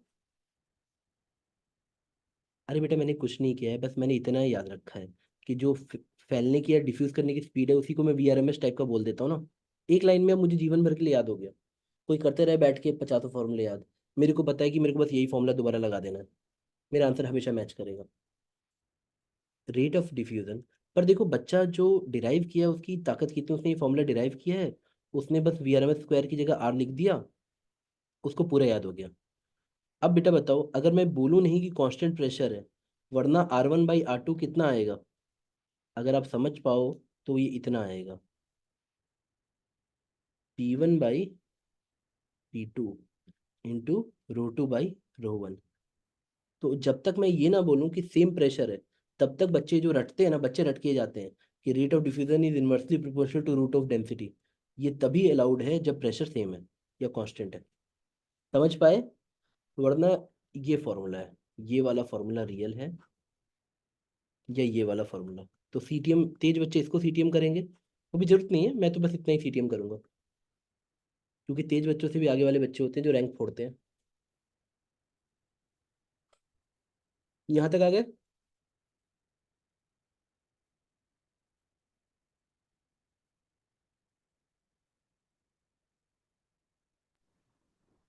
देखो बेटा, rate of diffusion simply gases को कितनी तेजी से फैलना है किसी रूम में, जैसे आपने अगरबत्ती जला दी तो कितनी जल्दी से उसकी गैस डिफ्यूज हो रही है बाकी जगह पे। ठीक है, समझ गए? Yes sir. रात की क्लास है भाई, हाँ हूँ करते रहो, 12 बजने वाले हैं। मुझे पता तो लगे कि सो नहीं रहे हो, हाँ हूँ करते रहा करो बेटा। जी सर जी। हाँ, हाँ सर। मेरी दादी स्टोरी सुनाती थी सुलाने के लिए, मैं सच बोल रहा हूँ, और बोलती थी अगर हाँ हूँ नहीं करोगे तो मैं मान लूंगी तुम सो गए, फिर वो स्टोरी बंद कर देती थी। तो जमाना वैसा ही है। चलो हम वापस आते हैं। देखो अब हुआ क्या, बच्चों ने समझ गया कि जो गैस लॉज है वो फर्जी है, वो जबरदस्ती बना रहा है। देखो ना, फिर से बना दो। हम चौथे पांचवा कुछ लिख लिए थे, नेक्स्ट गैस लॉ लिखना है, मैंने बोला PV = NRT। तुम बोलोगे हाँ सर। बेटा एक काम करो, अब मैं बोलता हूँ कि प्रेशर और टेम्परेचर कांस्टेंट कर देते हैं, तो तुम बोलोगे sir volume is directly proportional to number of moles. बेटा हाँ सच बात है। बच्चे बेवकूफ जो होते हैं वो ये ध्यान नहीं देते कि सर ने पहले ये बताया कि प्रेशर और टेम्परेचर कांस्टेंट रखना है। और जो समझदार बच्चे बोलते हैं सर इतना कौन रटेगा, इससे अच्छा PV = NRT ही सच मान लेते हैं कि गैस लॉ सारे PV = NRT ही है। और रटने वाले बच्चे सर V1/V2 = N1/N2। भाई हर बार थोड़ी ना लगेगा कि जब मर्जी लगा दोगे, ये हमेशा थोड़ी ना लगेगा। कब लगेगा? जब प्रेशर एंड टेम्परेचर दोनों कांस्टेंट है। क्या ये बात समझ पाए? Yes sir. अब इसको फर्जी का एवोगाड्रो लॉ पता नहीं क्या क्या करके पढ़ा देंगे। भाई बच्चे को बोलो यार ज़्यादा मत रटो। अब तक तुमने, जो समझदार बच्चा है वो एजम्पशन पढ़ेगा, उसके बाद प्रेशर का फॉर्मूला निकल, वो प्रेशर इंटू वॉल्यूम या जो भी करके निकाल लो। चलो 1/3 NM/V into VRMS square. V for ये वॉल्यूम वाला है और ये ऊपर वाला स्पीड टाइप का था। ठीक है, उसके बाद वो बोलता है कि temperature is directly proportional to VRMS square, या तो दो की average kinetic energy same temperature पे सेम रहती है। ट्रांसलेशनल काइनेटिक एनर्जी सिर्फ टेम्परेचर पे डिपेंड करती है, ट्रांसलेशनल काइनेटिक एनर्जी टेम्परेचर पे डिपेंड करती है। ये सारी भाषाएं एक ही हैं, और फर्स्ट पॉइंट को और सेकंड पॉइंट को मिला के, सेकंड पॉइंट का हम सिंपल भाषा में नाम रखते हैं काइनेटिक इंटरप्रिटेशन ऑफ टेम्परेचर, की हम गैसेस की स्पीड को टेम्परेचर से कैसे कनेक्ट कर रहे हैं। काइनेटिक एनर्जी और टेम्परेचर एक ही भाषा है, जिसकी ज़्यादा काइनेटिक एनर्जी होगी ट्रांसलेशन वाली, हम बोलेंगे उसका टेम्परेचर ज़्यादा होगा।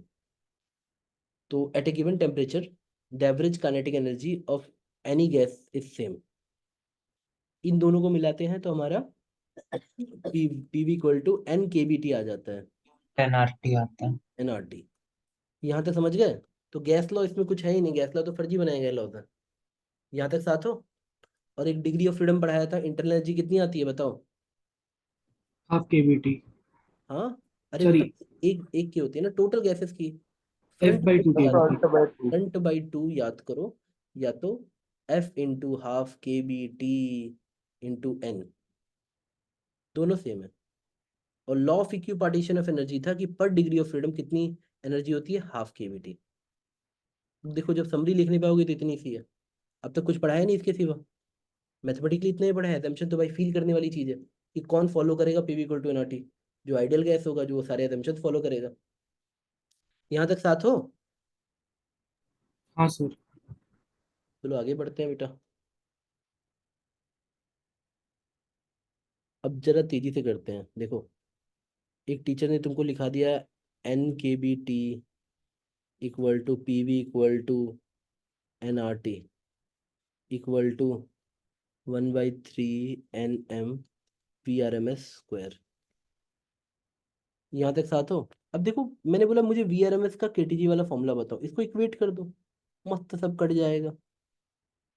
तुम बोलोगे 3NRT/NM इक्वल टू VRMS का स्क्वायर। सही बात है। देखो फॉर्मूले कितने आसान आसान है, अब जरा सोचना। हम 1.5 मिनट में खत्म कर सकते हैं। मैंने एक ही फॉर्मूले याद करने हैं, लोड ही नहीं लेना है। तो VRMS का स्क्वायर कितना आया? देखो 3, ये 3 ऊपर चला गया, यहाँ ऊपर चला गया, 3NRT बाई इतना। अब बच्चा बोलेगा सर हमको पता है, बचपन में पढ़ा था हमने, 3 होता है। नंबर ऑफ मोल्स को हम लिख सकते हैं। बेटा देखो, या तो मैं लिख ही देता हूँ। नंबर ऑफ मोल्स को हम लिख बाय सकते एन ए। हैं। अरे रुक जाओ।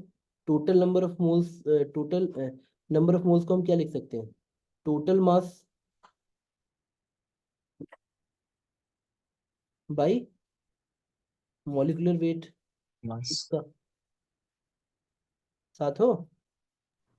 हाँ सर। अच्छा रुको रुको, मैं थोड़ा सा इसको जल्दी करता हूँ। ऐसे मत लिखो, उसको बस काट दो। आर को पुट कर दो। अच्छा अच्छा पुट कर दो, या आर को रहने दो, इस वाले एन को, नीचे वाले एन को रिप्लेस कर दो। यहाँ तक हमने कुछ गड़बड़ नहीं की है ना? 3NRT/N×M। अब बेटा इस एन को लिख दो, नंबर ऑफ पार्टिकल्स को number of moles into NA। तो NN तो कट जाएगा।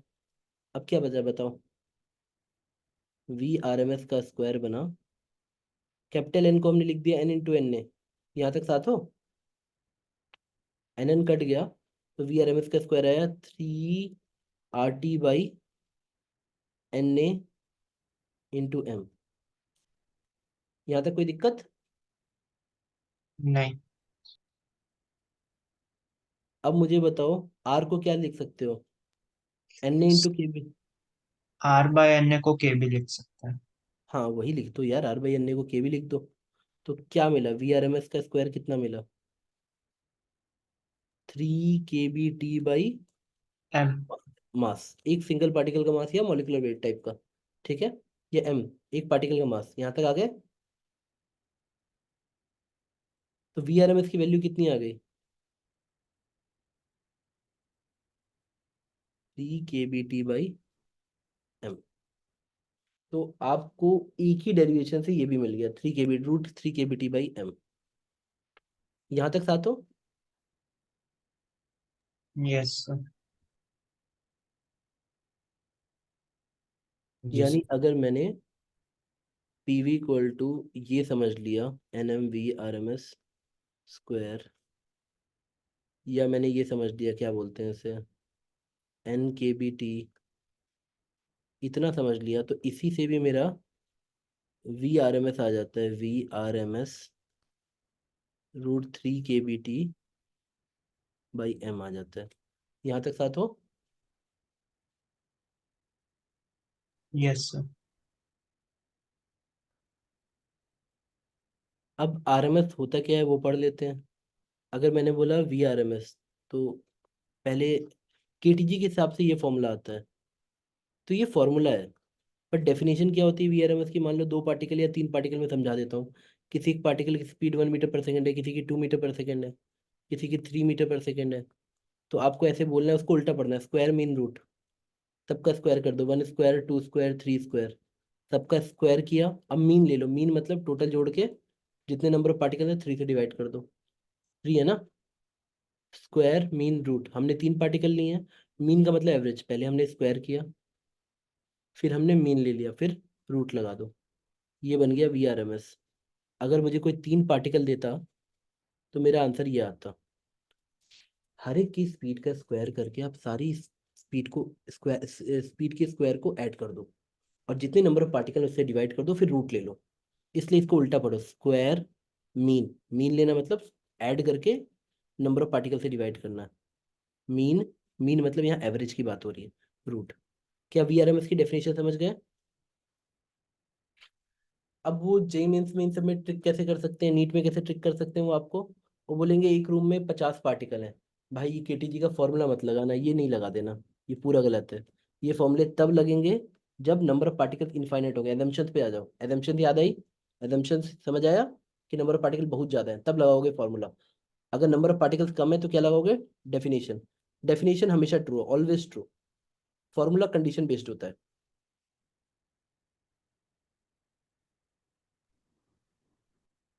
मैं फिर समझाता हूँ। अगर आपने वी आर एम एस ऐसे निकाला कि सर इंडिविजुअल का हर पार्टिकल का स्क्वायर करेंगे, ऐसे ऐसे करते करते V3 का स्क्वायर करते करते Vn का स्क्वायर अपॉन n, और फिर रूट ले लोगे, तो ये डेफिनेशन हमेशा लगेगी, ऑलवेज ट्रू। डेफिनेशन में कोई दिक्कत नहीं है। लेकिन यहाँ पे स्क्वायर हटा देता हूँ। VRMS 3 kBt/m सिर्फ और सिर्फ कब लगेगा? जब हम बोलेंगे केटीजी के नियम फॉलो हो रहे हैं, केटीजी के एजम्पशन फॉलो हो रहे हैं। यहाँ तक साथ आ गए? हाँ सर। अब आती है एवरेज स्पीड। एवरेज स्पीड की डेफिनेशन सबको आती है। अब बहुत सिंपल है। जैसे एक रूम में 3 पार्टिकल हैं, एक की स्पीड 1 है, एक की स्पीड 2 है, एक की स्पीड 3 है, तो तुम बोलोगे सर 1+2+ स्पीड की बात कर रहा हूँ, 3/3। इसमें कोई दिक्कत ही नहीं है, average speed is very simple. सारी स्पीड्स को लेके उसका एवरेज निकाल लेंगे। यहाँ तक समझ पाए? हाँ सर। Yes, sir. ठीक है बेटा, बर रुको।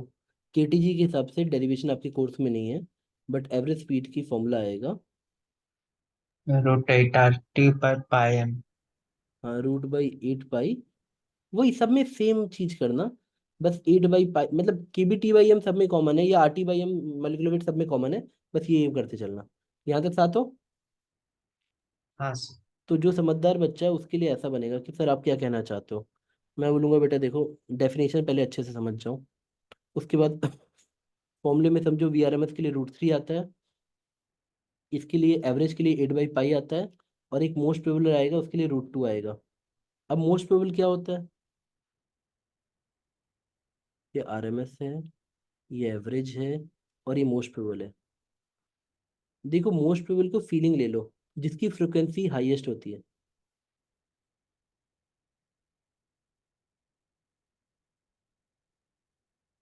मतलब आप बोलोगे सर बिल्कुल नहीं समझ आया। अच्छा, एक रूम है जिसमें सारी गैसेस अलग अलग स्पीड पे हैं लगभग, पर 5 गैस पार्टिकल ऐसे हैं जो सेम है। जैसे एक 3 के 2 हो गए या 3 हो गए, बाकी अलग है, कोई 4 है, कोई 8 है, कोई 9 है।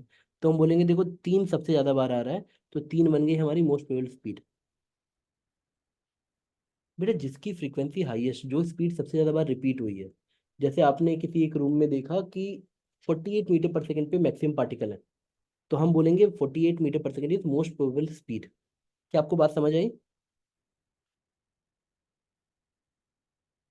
Yes sir. ये रेशियो एंट्रेंस के लिए हर तरीके से याद कर लेना। ये रेशियो 1.732, इसका आपस में भी रेशियो पूछते रहते हैं, उनको बच्चे वाले क्वेश्चन पूछने में बहुत मजा आता है।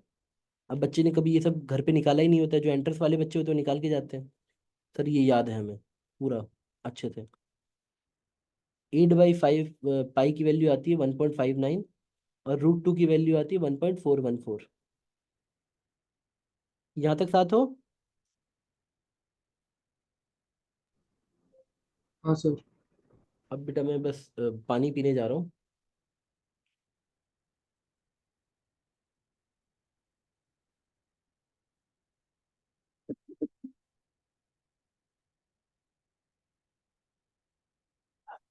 ये रेशियो याद करना है, इनका आपस में रेशियो याद करना है। पढ़ के तुम कितना भी जाओ वो बेसिक पूछते हैं। क्यों बच्चे कुछ कम पढ़ के भी फोड़ फाड़ के आते हैं? वो घर पे ये निकाल के गए हैं कि भाई 1.414/1.59 कितना होगा। एग्जामिनेशन में बैठ के उनको आइडिया है कि भाई हाँ भाई टिक ही मारना है, 1 से छोटा आना चाहिए, टिक मार देंगे लॉजिक लगा के। सर मोस्ट प्रोबेबल एक बार फिर से समझा देंगे। हाँ, जैसे बच्चा, मैंने क्लास टेस्ट लिया, मस्त, 40 में से ना 5 बच्चों के 40 आ गए, पर 8 बच्चे 0 नंबर लेते आए। बाकी सबका रैंडम नंबर है बीच में कहीं, एक किसी का 12, किसी का 15। मैं बोलूंगा बेटा मोस्ट प्रोबेबल नंबर 0 है। समझ गए? आपने किसी रूम में गैस पार्टिकल को देखा, अलग अलग गैस पार्टिकल, उसमें से बोलो कि सबसे ज्यादा रिपीट कौन सा नंबर हो रहा है, जो स्पीड सबसे ज्यादा रिपीट हो रही है, सिंपल भाषा में हाईएस्ट फ्रीक्वेंसी जिसकी है, कौन सी स्पीड रिपीट हो रही है, वही मोस्ट प्रोबेबल है। जैसे इस रूम में मैंने दिखाया, एक 8 दिखाया, एक 4 दिखाया, एक 3 दिखाया, एक 3 दिखाया, एक 3 दिखाया, यानी 8 एक बार आया, 4 एक बार आया, 3 3 बार आया, मोस्ट प्रोबेबल। तो मोस्ट प्रोबेबल स्पीड 3 है। ना ये सबसे बड़ी वैल्यू दिखा रही, ना ये सबसे छोटी वैल्यू दिखा रही, ये वो बता रही है कि कौन कितनी बार रिपीट हो रहा है, हाईएस्ट रिपीटिशन किसका है। समझ आ गया?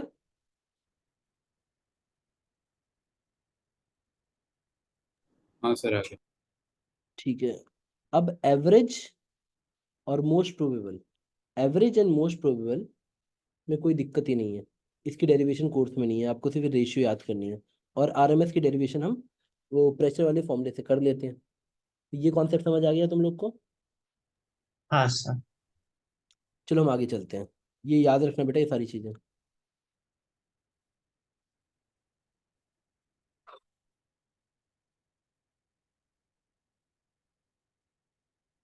अब देखो इसमें एक मस्त कॉन्सेप्ट आता है मीन फ्री पाथ का। सर मैक्सवेल डिस्ट्रीब्यूशन का। हाँ बता, पढ़ा रहा हूँ रुक जाओ। देखो मैक्सवेल डिस्ट्रीब्यूशन कर्व, अगर आपने एजम्पशन पढ़ रखे हैं तो कोई नई चीज आएगी ही नहीं। आप बोलो तो मैं 1 मिनट में उसे पढ़ा ही देता हूँ। Why nothing will be new. देखो मैक्सवेल स्पीड डिस्ट्रीब्यूशन कर्व क्या है, वो बोलेगा dn/dv और इधर स्पीड लिखिए, और जब आप बनाओगे तो कुछ ऐसा कर्व बनता है। अब बच्चे को देखने में इतना अजीब टाइप का कर्व लग रहा है, ये क्या कहना चाह रहा है, समझाते हैं, आराम से समझते हैं। मैं एक एजम्पशन ले लेता हूँ आपको समझाने के लिए। सपोज मैंने आपसे बोला 30 से 32 के बीच में 80 पार्टिकल्स हैं। बेटा इनफाइनाइट पार्टिकल है तो मैंने कुछ 30 से 32 कितने मान लिए, तुमने बोला 400 मीटर पर सेकंड से 402 मीटर पर सेकंड के बीच में 10⁻6 पार्टिकल है। मूल मूल के लिए सब नंबर बहुत छोटे हैं, 10⁻6, 10�5। क्या ये बात समझ पा रहे हो? इस स्पीड रेंज में 80 पार्टिकल हैं, इस स्पीड रेंज में इतने पार्टिकल हैं। तो मैंने अपनी स्पीड रेंज चुनी और उसमें नंबर ऑफ पार्टिकल्स देखे, उसी स्पीड रेंज में प्लॉट कर दिए। जैसे मान लो यहाँ 30 लिखा होता है, यहाँ 32। इस स्पीड रेंज में कितने पार्टिकल हैं हमारे? 80 पार्टिकल। किसी को मेरी बात समझ आई? हाँ सर। तो ये ग्राफ ऐसे प्लॉट होता है। अब देखो मैक्सवेल चाचा ने क्या बोला, जैसे मान लो तुमसे किसी ने बोला कि भाई अमेरिका बहुत अमीर कंट्री है, तुम वहां गए तो तुम बोलोगे यार ये तो बड़ा अजीब सी कंट्री है, जो बंदे अमीर है बहुत ज्यादा अमीर है, जो गरीब है बहुत ही ज्यादा गरीब है, discrepancy is too much, average के पास कोई भी नहीं है। इंडिया में गरीब के पास खाने को तो है, वो अपने वो मोदी जी नहीं हुए तो अपने ये क्या नाम है, पटनायक जी उनको संभाल लेंगे, फ्री चावल देके, फ्री रोटी देके। वहां पे अलग चीज चल रही है, अमीरों के टैक्स माफ हो रहे हैं, गरीब बेचारे खाने को नहीं पा रहे हैं। तो हम किसी को एवरेज बिहेवियर पे जज नहीं कर सकते कि अगर अमेरिका की एवरेज इकोनॉमी हमसे अच्छी है तो हम वहाँ पे जस्ट बिलो एवरेज वाले की लाइफ नहीं बोल सकते। आप यकीन मानो जिस दिन तुम परचेजिंग पावर पैरिटी समझोगे, एवरेज इंडियन की लाइफ एवरेज अमेरिकन से बहुत अच्छी है, ट्रस्ट में। वहाँ पे अंबानी जैसे 50-60 नहीं, हजारों हैं, वैसे हैं। हजार भी नहीं बेटा, मतलब 50-60 से ऊपर है। तो वहाँ पे जो अमीर है बहुत अमीर है, तो वो एवरेज इतनी गलत पिक्चर देता है ना वहाँ का। अब देखो मैं समझाता हूँ क्या है। अगर एक रूम की मैंने बोला कि वीआरएमएस स्पीड 30 है, भाई वीआरएमएस 30 है, इसका मतलब ये थोड़ी ना है कि आप 40 लिख देता हूँ या 50 लिख देता हूँ। इसका मतलब ये थोड़ी ना कि कोई जीरो स्पीड पे नहीं होगा, जीरो स्पीड पे भी कुछ पार्टिकल, वो 1-2 पार्टिकल बोल रहे हो, हमें किसी ने मारा ही नहीं, हम चले ही नहीं, हम रेस्ट पे हैं। एक पार्टिकल बोलेगा नहीं हम तो अंबानी की तरह अमीर है, हमारी स्पीड सबसे हाईएस्ट होगी। V R M S most probable देखो, जिस स्पीड रेंज के पास सबसे नंबर ऑफ पार्टिकल होते हैं उसको हम कहते हैं मोस्ट प्रोबेबल। तो ये वाली स्पीड है मोस्ट प्रोबेबल। क्या ये बात समझ पाए? हाँ सर। मैथमेटिक मैथमेटिकली सोच लो भाई, इस स्पीड रेंज में सबसे ज्यादा पार्टिकल है तो ये स्पीड कैसी हुई? Most probable. यहाँ पे हाईएस्ट फ्रीक्वेंसी है, ग्राफ अपने हाईएस्ट पॉइंट पे है।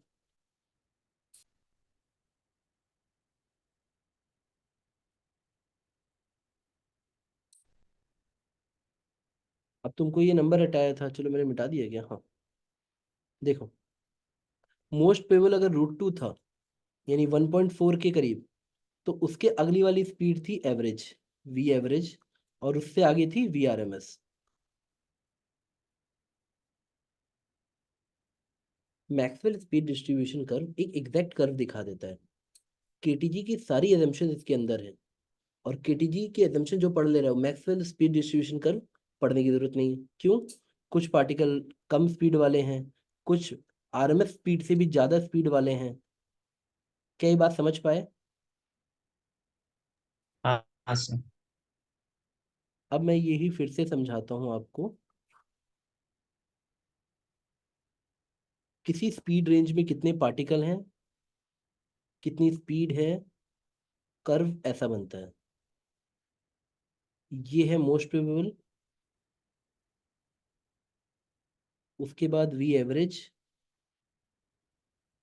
और उसके बाद वी आर एम एस। क्या हाईएस्ट स्पीड आरएमएस से ज्यादा है? बिल्कुल। हाईएस्ट स्पीड कितनी है? अनडिफाइंड रहती है। तो कई बार अगर उनको तुम्हारे पे जोक करना होगा, तुमको ऐसे बोलेंगे कि एक रूम का टेम्परेचर 600 डिग्री है सेल्सियस या केल्विन, और दूसरे रूम का टेम्परेचर है 400 केल्विन। तो बताओ इन दोनों में हाईएस्ट स्पीड किस पार्टिकल के पास होगी, किस रूम में हाईएस्ट स्पीड होगी? तुम बोलोगे सर पता नहीं।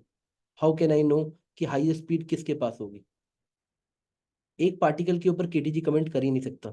अगर तुम नहीं समझ पा रहे हो तो बेटा ये जो फॉर्मूले निकाले ना तुमने, उसमें वी आर एम एस भी √T के प्रोपोर्शनल था। सही बात है, लेकिन हाईएस्ट स्पीड पे कोई कमेंट नहीं था, जीरो स्पीड पे कोई कमेंट नहीं था। मैं बोलूंगा बेटा कि मैंने टेम्परेचर डबल कर दिया, स्टिल कुछ पार्टिकल रेस्ट पे ही हो सकते हैं, वो चलेंगे ही नहीं। क्या ये बात समझ पा रहे हो? हाँ सर। अब मान लो मैंने पूछा एरिया क्या दे रहा है, तो एरिया में क्या है, बच्चों की तरह सोच लो। किसी भी जगह एरिया क्या होता है? वाई डी एक्स का इंटीग्रेशन, ये एरिया होता है। यहाँ पे वाई क्या है? dn/dv, और dx क्या है? dv। dv dv कट गया, एरिया dn है, नंबर ऑफ पार्टिकल्स को इंटीग्रेट करोगे टोटल n आ जाएगा, तो area total number of particle है। अब टेम्परेचर बढ़ाने से आरएमएस स्पीड तो बढ़ जाएगी, यानी अगर मैंने टेम्परेचर बढ़ाया, तुम इसको एक ट्रायंगल की तरह रख के सोचो। मैं तुमसे बोल रहा हूँ कि इसको एक ट्रायंगल की तरह रख के देखो, बेस बढ़ाऊंगा, एरिया, एरिया क्या होता है? Half base into height. अगर बेस बढ़ा तो हाइट को तो घटना ही पड़ेगा, अगर नंबर ऑफ पार्टिकल सेम है यानी एरिया सेम है तो। जो बच्चा अभी भी नहीं समझा मैं उसको दोबारा समझाता हूँ। मैं बोल रहा हूँ कि अगर मैं टेम्परेचर बढ़ाता हूँ तो मेरे साथ ये हो जाएगा।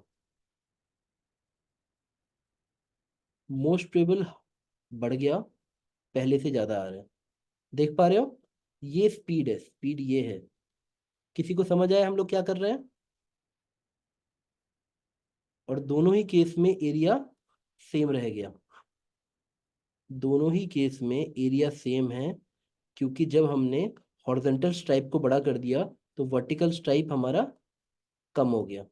क्या ये बात समझ पाए?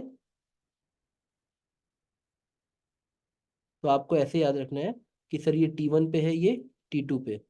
तो हम बोलेंगे हाई टेम्परेचर पे ये ग्राफ नीचे की तरफ झुक जाता है।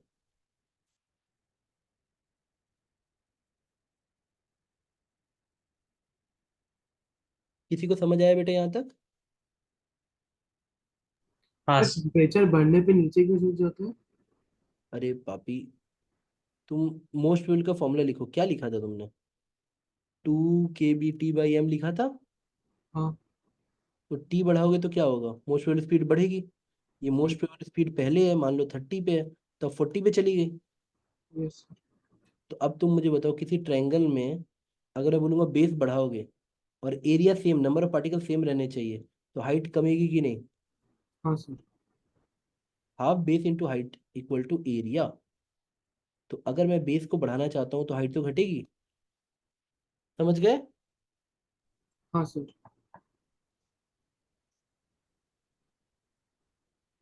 सी, the point is, our mind tells us कि हम पैटर्न वाले लोग हैं। ह्यूमन बीइंग पैटर्न पे जीता है। आपने जीवन भर इसको वाई एक्सेस समझा है, तो वाई ज्यादा है तो हमारे मन में पहली फीलिंग आती है ज्यादा है। पर हम इसकी बात कर रहे हैं, इसकी स्पीड की बात कर रहे हैं। तो ये किसका एक्स एक्सेस ज्यादा है, ये देखो। तुम अपने आप समझ जाओगे टेम्परेचर किसका ज्यादा है। समझ गए? यहां से देख के फील करो। समझ आया? हाँ सर। जनरली हमारे क्वेश्चंस में क्या होता है, हम वाई एक्सिस का आउटपुट समझते हैं, बट यहाँ पे वो स्पीड जो है मोस्ट प्रोबेबल वो टेम्परेचर डिपेंडेंट है। तो अगर मैं स्पीड बढ़ा रहा हूँ तो देखो बढ़ तो रही है, 30 से 40 ऐसे जाएगा। और अगर बेस को मैंने चौड़ा किया, मैंने बेस को बड़ा किया, तो भाई मेरी हाइट को तो घटना ही पड़ेगा, क्योंकि नंबर ऑफ पार्टिकल सेम है, एरिया सेम है, तो नंबर ऑफ पार्टिकल सेम है। यहाँ तक समझ आ गया? हाँ हाँ सर। तो मैक्सवेल स्पीड डिस्ट्रीब्यूशन कर्व एक तरह से समरी है of what is KTG. Ideal gas की सारी कंडीशन को, मतलब जो केटीजी के एजम्पशन फॉलो करते हैं, उसको दिखा रहा है कि सारे, बेटा देखो, जो मैंने एक लाइन बोली थी ना कि KTG is average behaviour of the gases, that is a wonderful definition of the summary of KTG, मतलब पूरी गैस बिहेवियर की समरी है। जिसको समझ आया वो बोलेगा सर कुछ था नहीं चैप्टर में, कुछ भी नहीं था। हमने कुछ गैसेस को बोला कि भाई ये बात मानोगे, जिसने बात मान ली उसका आखिरी में फॉर्मूला बन गया PV equal to N R T. और हमने फील कर लिया कि हमने जो भी चीज निकाली है, हम कोई भी फॉर्मूला बोल रहे हैं, वो एवरेज बिहेवियर टाइप का है। वो ऐसा नहीं कि हर एक पार्टिकल मान रहा है, वो एवरेज बिहेवियर है। कि मैं बोलूंगा भाई मोस्ट प्रोबेबल स्पीड बढ़ेगी, तुम बोलोगे हाँ बढ़ेगी अगर टेम्परेचर बढ़ेगा तो। बट तुम ये नहीं बोल सकते कि हर पार्टिकल की स्पीड बढ़ जाएगी, वो गलत हो जाएगा। क्या यहाँ तक साथ हो?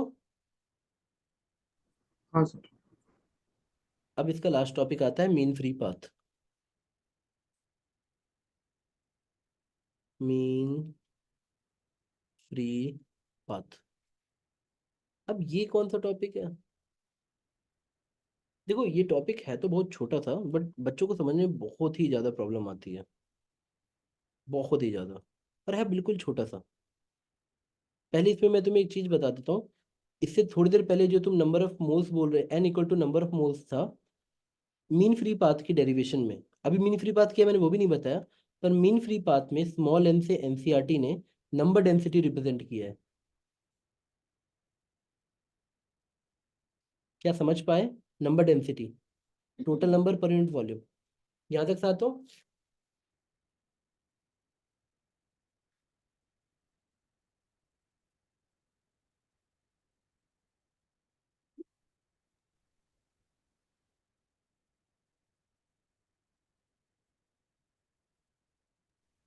हाँ सर।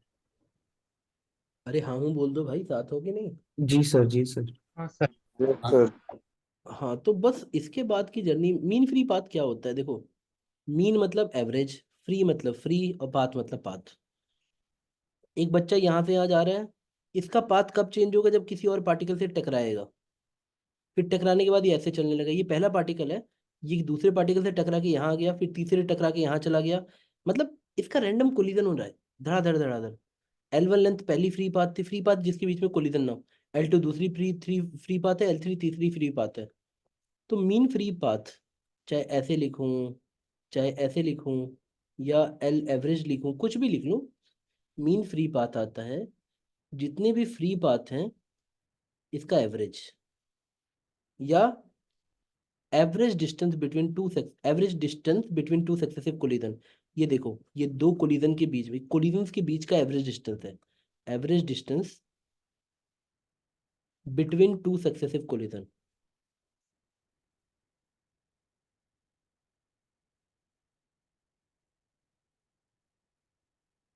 क्या यहाँ तक समझ गए? सर। हाँ sir. Average distance between two successive collision.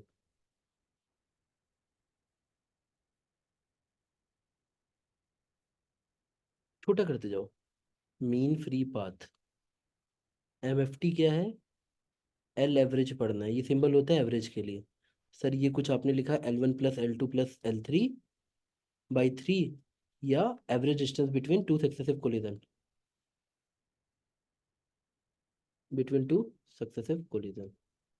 उसी तरह हर कोलिजन के बीच में मान लो T1 टाइम लग रहा है, T2 टाइम लग रहा है, हर बार जब डायरेक्शन चेंज हो समझो कोलिजन हो गया है, T3 हुआ, तो एवरेज टाइम टाउ से लिखते हैं इसको, रिलैक्सेशन टाइम भी कहते हैं या मीन फ्री टाइम भी कहते हैं, relaxation time,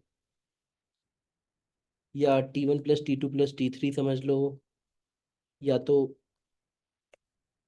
average time between two successive collision.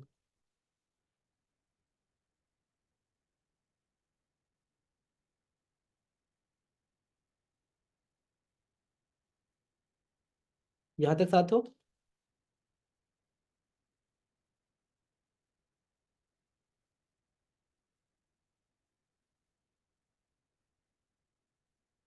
हाँ सर। तो क्यों ना बच्चों की तरह बोल दें, जो एवरेज स्पीड है ना वो होगी mean free path upon tau, relaxation time या मीन फ्री टाइम। यहाँ तक समझ गए? Average distance, average time, distance by time, average speed. तो यहाँ तक बच्चों की तरह चल रही चीजें। यहाँ तक साथ हो बेटा? हाँ सर। हाँ सर।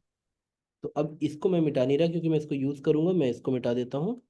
देखो, मैंने आपसे पूछा बेटा मुझे एक चीज बताओ कॉमन सेंस से, कि कोई पार्टिकल है जिसका डायमीटर d है, वो ऐसे चलते हुए जा रहा है,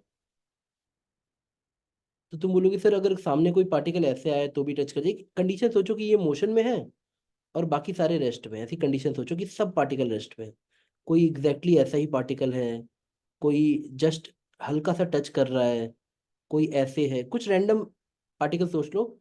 सोचो ये पार्टिकल सीधा जा रहा है, ऐसा सोचना कि एक पार्टिकल पार्टिकल को हम लोग बोल रहे हैं भाई तुम जाओ, अब बाकी सारे पार्टिकल कुछ अलग अलग टाइप से उसके रास्ते में खड़े हुए हैं और वो बेचारा सिंपल एक्स में जा रहा है।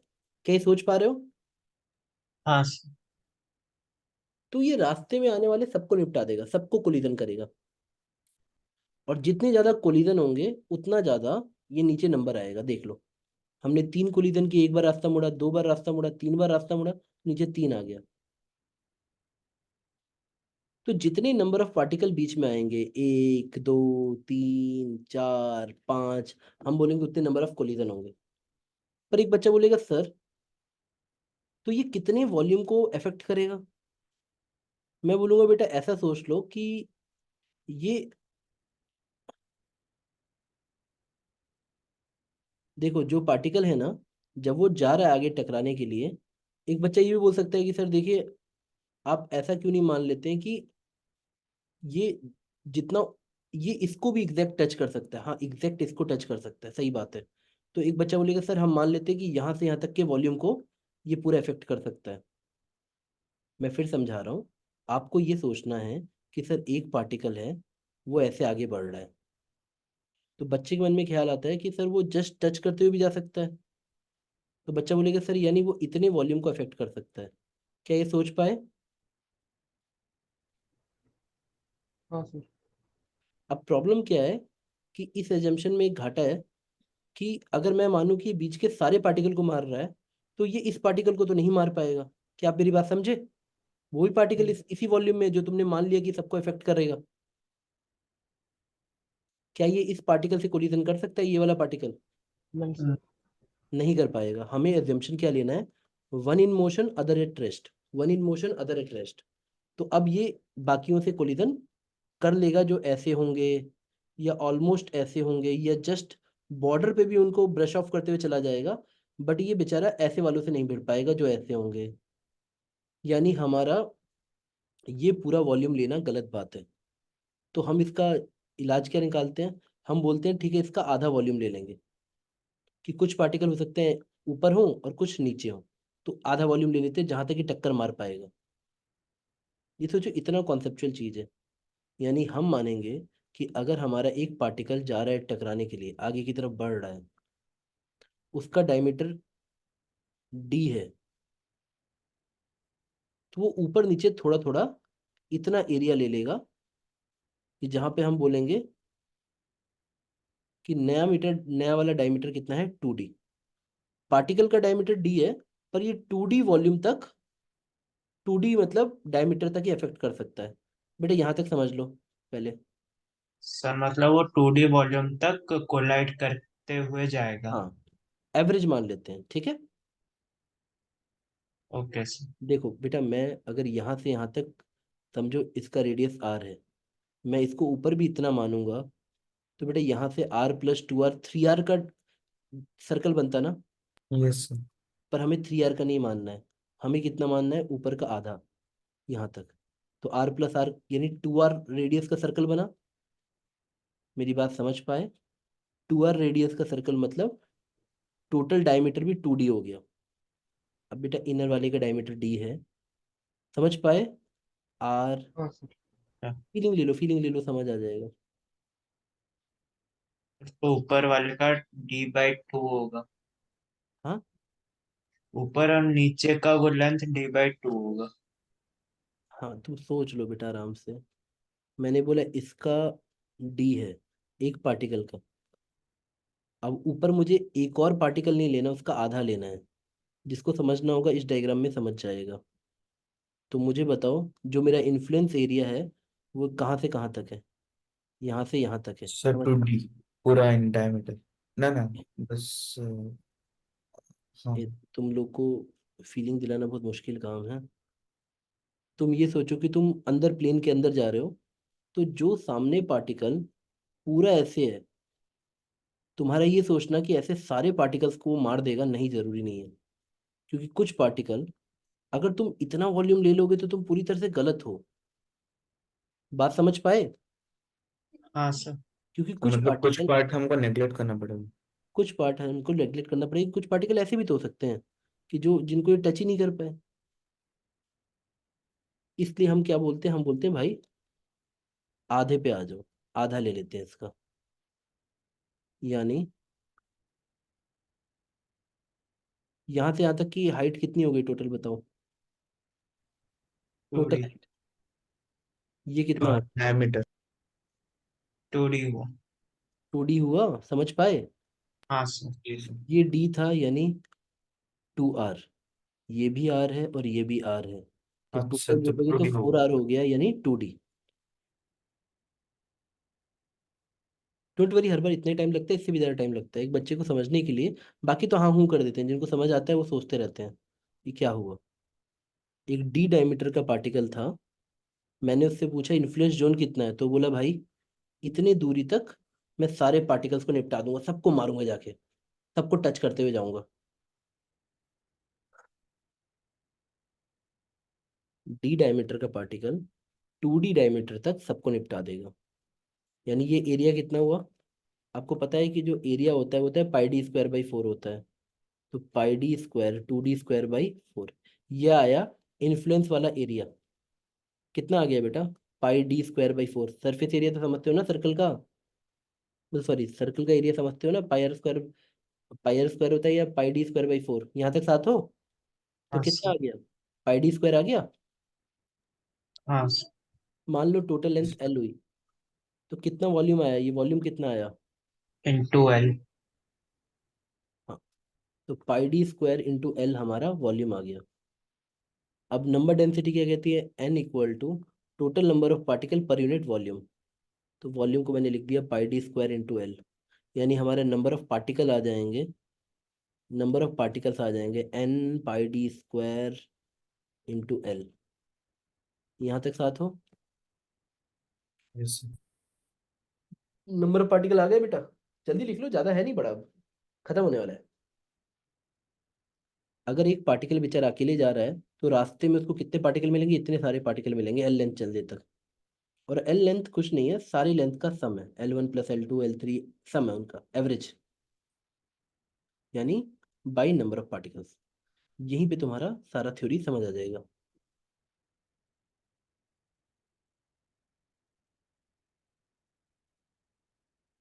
बेटा यहाँ तक इन दोनों को एक साथ घूरो, जो टोटल लेंथ है वो सारे इंडिविजुअल लेंथ का सम होगी। यहाँ तक साथ हो? हाँ सर। यानी मेरा, अरे नहीं ये नहीं आएगा, बस L1 plus L2 plus L3, L जो टोटल लेंथ है L, वो इन सब का सम होगा, L1 plus L2 plus L3, ऐसे चलता रहेगा। अब दोनों तरफ मैं n से डिवाइड कर दे रहा हूँ। ये क्या कहलाएगा? मीन फ्री पाथ कहलाएगा। मीन फ्री पाथ कितना था? Total length by n। तो इस n को नीचे लेते आओ और इसको यहाँ भेज दो, मेरा आंसर आ गया। मैं इस मेरा आंसर आया L/n equal to 1/n number density pi d square, d is the diameter of a single particle. Mean free path आ गया। डोंट वरी, आखिरी में याद कर लेना, बहुत आसान सा है। सोच लो आराम से। यहाँ तक साथ हो तो बोलो। कुछ किया नहीं हमने।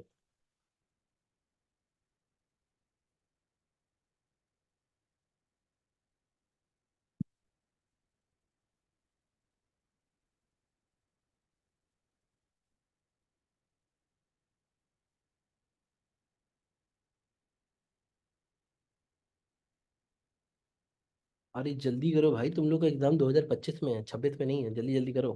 हाँ सर। Yes sir. हाँ, तो बहुत ही मेहनत करने के बाद आपको इतनी सी चीज समझ आई कि सर अगर एक डी डायमीटर का पार्टिकल है, वो जो मीन फ्री पाथ रखे हुए है वो कुछ इस तरह से आ रहा है, n पाई डी स्क्वायर। ठीक है, और ये किस कंडीशन पे आ रहा है? कि वो चल रहा है, बाकी लोग रेस्ट पे हैं, पर ऐसी दुनिया थोड़ी ना होती है। रियलिटी में क्या होता है, ये देखो, ये कब आया? All others are at rest. At rest. दुनिया में सब चल रहे होते हैं। जब सब चलेंगे तो ज़्यादा कोलिजन होंगे, तो मीन फ्री पाथ छोटा हो जाएगा, मीन फ्री पाथ छोटा हो जाएगा, याद करो, सोचो। इसलिए ये आता है, एक्चुअल वाला ये आता है, जो रियलिटी होती है कि सारे पार्टिकल मोशन में होते हैं। If all are in motion. Motion, इसको समझ लो और रट लो। रट लिया? Yes sir. ठंडे दिमाग से सोचो हम क्या बोल रहे हैं। स्मॉल एन क्या है, पाई क्या है, डी क्या है, सब सोचो। D diameter of the particle है, एन नंबर डेंसिटी है, पाई तो बेचारा मासूम है, कभी चेंज ही नहीं होता। यहाँ तक कर लिया? हाँ सर। चलो, तो अब बच्चे जब एनसीईआरटी में सिर्फ सीधे दे देगा, नंबर डेंसिटी दी है, डायमीटर दिया, बच्चा पुट करता है, एक वैल्यू आ जाती है। तो बच्चा क्या ऑब्जर्व करता है कि जो मीन फ्री पाथ है, मीन फ्री पाथ लगभग, ये एनसीईआरटी के क्वेश्चन करोगे तुम, तुम्हें बस यहाँ पे मैं तुमको क्या समझा रहा हूँ, डायमीटर के 1500 गुना आता है। अपने आप केटीजी की एजम्पशन दोबारा आ रही है कि सिंगल साइज था ना, वो दो पार्टिकल्स की दूरी से बहुत बड़ा है। यही तो मैंने भी सिखाया था।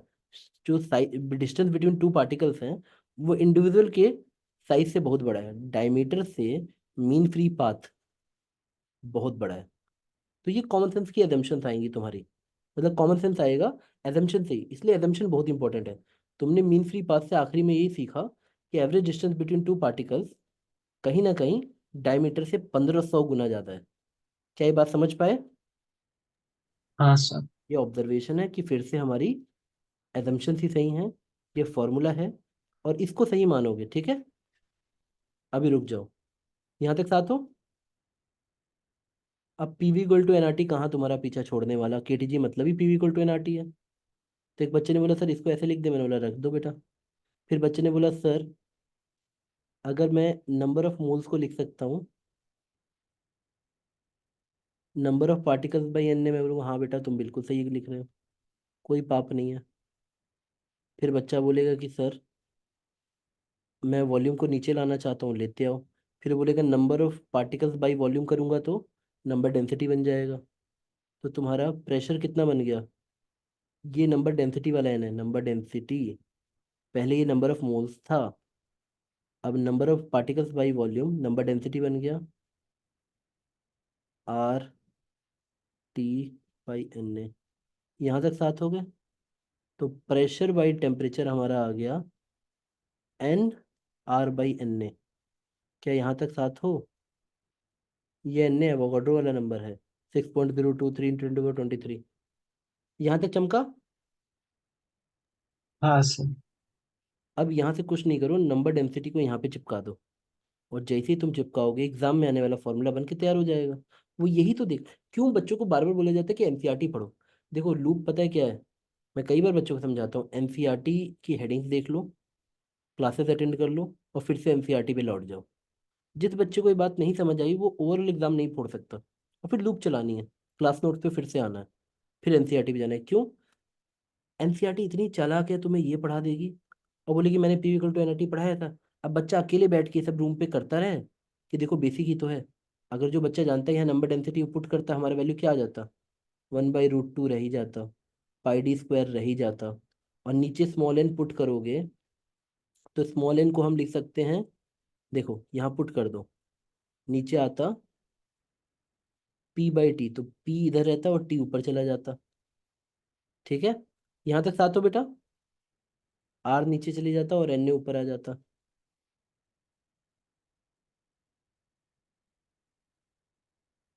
नहीं नहीं, मैंने उल्टा लिख दिया ना, हाँ। बेटा आप लोग समझ पा रहे हो ना, स्मॉल एन आर ऊपर चले जाता। आर ऊपर चला गया और एन नीचे आ गया। तो कुल मिला के एक बच्चा जिसने ठंडे दिमाग से सीधे ये बोल दिया डायरेक्टली प्रोपोर्शनल टू t/p, उसके सारे फंडे क्लियर हो गए। क्या ये समझ पाए? अब एक साफ पन्ने पे बेटा लिख लो, समझ रहे हो? जो नहीं समझा है मैं उसके लिए लिख दूं क्या? आपने आखिरी में समझा कि मीन फ्री पाथ ये समझाना चाहता था कि सर 1/√2 n π d²। यहाँ तक 7 हो। पर एन क्या चमकना चाहिए? Number density. जब 2 साल बाद बच्चा दोबारा, मतलब 2 साल नहीं, मतलब 6-7 महीने बाद दोबारा देखेगा ना इसको, तो वो एन को भी नंबर ऑफ मोल्स लिखता है कि सर हमने फॉर्मूला लिस्ट बनाई थी। जो बच्चे बेसिक पे ध्यान नहीं देते उनके सारे फॉर्मूले गड़बड़ होते हैं। यहाँ तक 7 हो। अब चुपचाप से मुझे कॉमन सेंस से बताओ भाई, ये हमारे पास एन को निकालने का दूसरा तरीका क्या था? हमारा PV equal to N R T में स्मॉल एन को हम लिख सकते थे,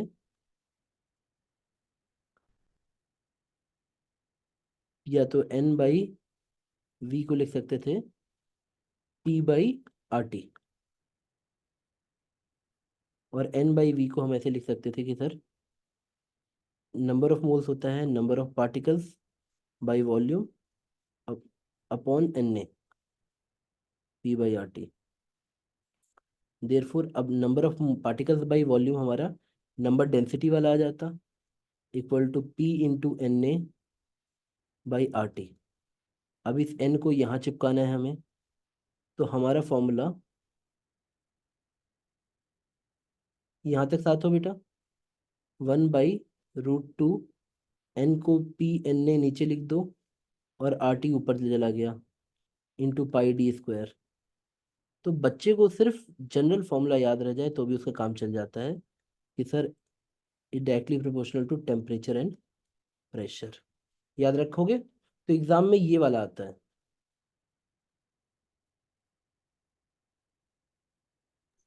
हाँ सर। यहाँ तक समझ गए? अब एक बच्चा बोलता है सर आपने मीन फ्री टाइम तो बताया नहीं। अरे बेटा, मीन फ्री पाथ बताया ना तुमको, मीन मीन फ्री टाइम कितना आता था? Mean free path by average speed. निकाल लोगे? हाँ सर। कर लोगे ना अगर एवरेज स्पीड ये सब दे दे तो? हाँ सर। एवरेज स्पीड हम केटीजी वाला लेंगे, 8 RT बाई हाँ पाई। हाँ, जब केटीसी की एजम्पशन वैलिड हो ले लेना। यहाँ तक समझ आ रहा है? हाँ सर। अब देखो वो जानते कि बच्चे को, जिसको समझ नहीं आया उसकी बुद्धि कैसी है। अब मैं तुमसे पूछ रहा हूँ कोलिजन फ्रीक्वेंसी बताओ। बच्चों को लग रहा है यार बहुत ही भारी वर्ड बोल दिया है, मतलब इम्पॉसिबल टाइप का कुछ वर्ड बोल दिया है। ए बेटा कॉमन सेंस से मुझे बताओ, व्हाट इज कोलिजन फ्रीक्वेंसी का मतलब क्या होता है? और जितने बार कोलाइड करे। एक सेकंड में कितनी बार कोलाइड करे, ये था एवरेज टाइम ऑफ कोलिजन। तो बेटा अगर एवरेज टाइम दिया है तो फ्रीक्वेंसी क्या होती है? उसका उल्टा। अब समझ आ रेसिप्रो रहा है? तो ये सारे वर्ड वो जबरदस्ती के बनाएंगे कि बेटा वो मीन फ्री पाथ में कोलिजन फ्रीक्वेंसी क्या है। बच्चे को ये समझना है कि भाई ज्यादा टर्म बनाने ही नहीं है, टाउ का उल्टा कर देना है। समझ गए? बच्चों ने पढ़ा ना, फ्रीक्वेंसी इक्वल टू 1/टाइम पीरियड। तुम, जो बच्चा यूनिट्स का ध्यान रखता है उसका कभी गलत नहीं होता है। मैं बच्चों को बोलता हूँ, कई बार ना 11th में मुझे सारे फॉर्मूले मैच कर जाते थे, मेरे सारे आंसर मैच कर जाते थे, सिर्फ इस बात पे कि मेरा दिमाग ही चलता था कि भाई यूनिट्स का ख्याल रखो। और फिर बाद में मुझे रियलाइज होता था कि हाँ यार, इसका आंसर का मतलब ये है। देखो बेटा, मैं आपको एक मस्त डेफिनेशन देता हूँ, जो आप समझ पाओ तो समझना। असली टॉपर बच्चा पता है कौन सा होता है? आप एक पहाड़ से जंप मार रहे हो और आपके हाथ में नक्शा है कि कहाँ जाना है, और जब आप जंप मार दियो आपका पैराशूट खुला भी नहीं है और आपको नक्शा समझ भी नहीं आया है। गिरते गिरते यानी क्वेश्चन लगाते लगाते लगाते लगाते लगाते लगाते आपको वो नक्शा भी समझ आएगा और आपका पैराशूट भी खुलेगा और आपकी सेफ लैंडिंग होगी। 99% बच्चे यहीं पे बोलते हैं कि सर हमें मैप तो पता चल गया, अब क्वेश्चन को सॉल्व कैसे करना है समझ नहीं आ रहा है। भाई कूदना ही पड़ेगा। जितना तुम रास्ते में होगे ना, तब तुम्हें समझ आएगा कि भाई मैप क्या था। पैराशूट भी तभी खुलेगा, यानी तुम्हारे जो दिमाग की बुद्धि है तभी खुलेगी जब क्वेश्चन लगाओगे।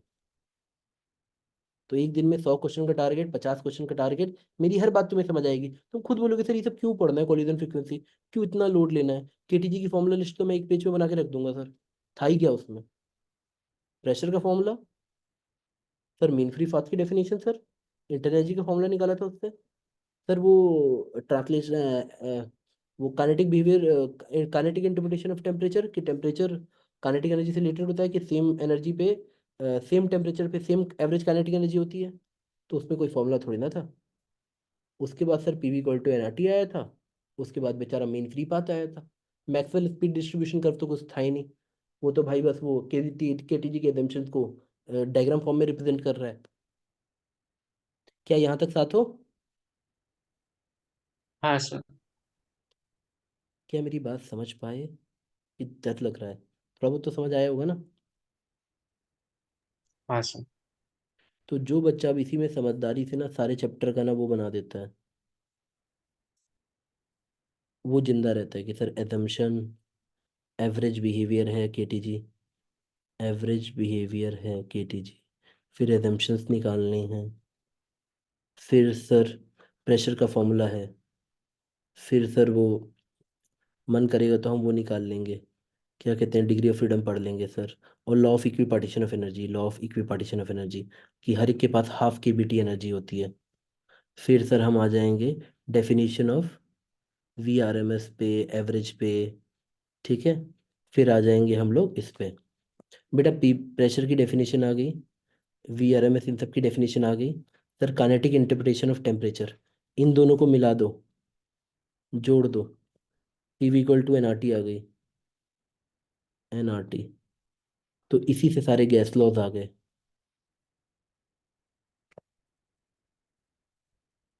अब देखो ये पूरा एक सर्किट अलग है एजम्पशंस पे। जब तुम दीवार से एक साथ कोलिजन किए तो बना हमारा प्रेशर। जब दो पार्टिकल्स का आपस में कोलिजन हुआ, बुढ़ियुम बिशुम, तब हमें पड़ा main free path, mean free path. और सर वो कितना आता है? सर वो आता है हमारा 1/√2 n/d² and also directly proportional to temperature by pressure. और सर रिलैक्सेशन टाइम होता है एवरेज टाइम, और ये आएगा time equal to average distance by average speed. खत्म चैप्टर। ठीक है? और इन्हीं सब का एक ग्राफ बनता है केटीजी के गैसेस का, मैक्सवेल स्पीड डिस्ट्रीब्यूशन कर्व, जो सिर्फ पीवी इक्वल टू एनआरटी जो गैसेस फॉलो करती हैं उनका एक्चुअल ग्राफ बना देता है, dN/dV वी। यहाँ तक साथ हो? हाँ सर। अब बेटा मैं केटीजी के बाद चैप्टर क्लोज करता हूँ। कल फिर कोशिश करेंगे, थोड़ा आगे बढ़ेंगे। ठीक है? Yes sir. तब तक तुम लोग एनसीईआरटी से रिवीजन मारो मस्त मस्त। कल बाकी करते हैं। मैं आप लोग को ये रिकॉर्डिंग शेयर कर दूंगा, ठीक है। ओके ओके जी। बाय बेटा, yes. Good night, take care, पढ़ते रहो।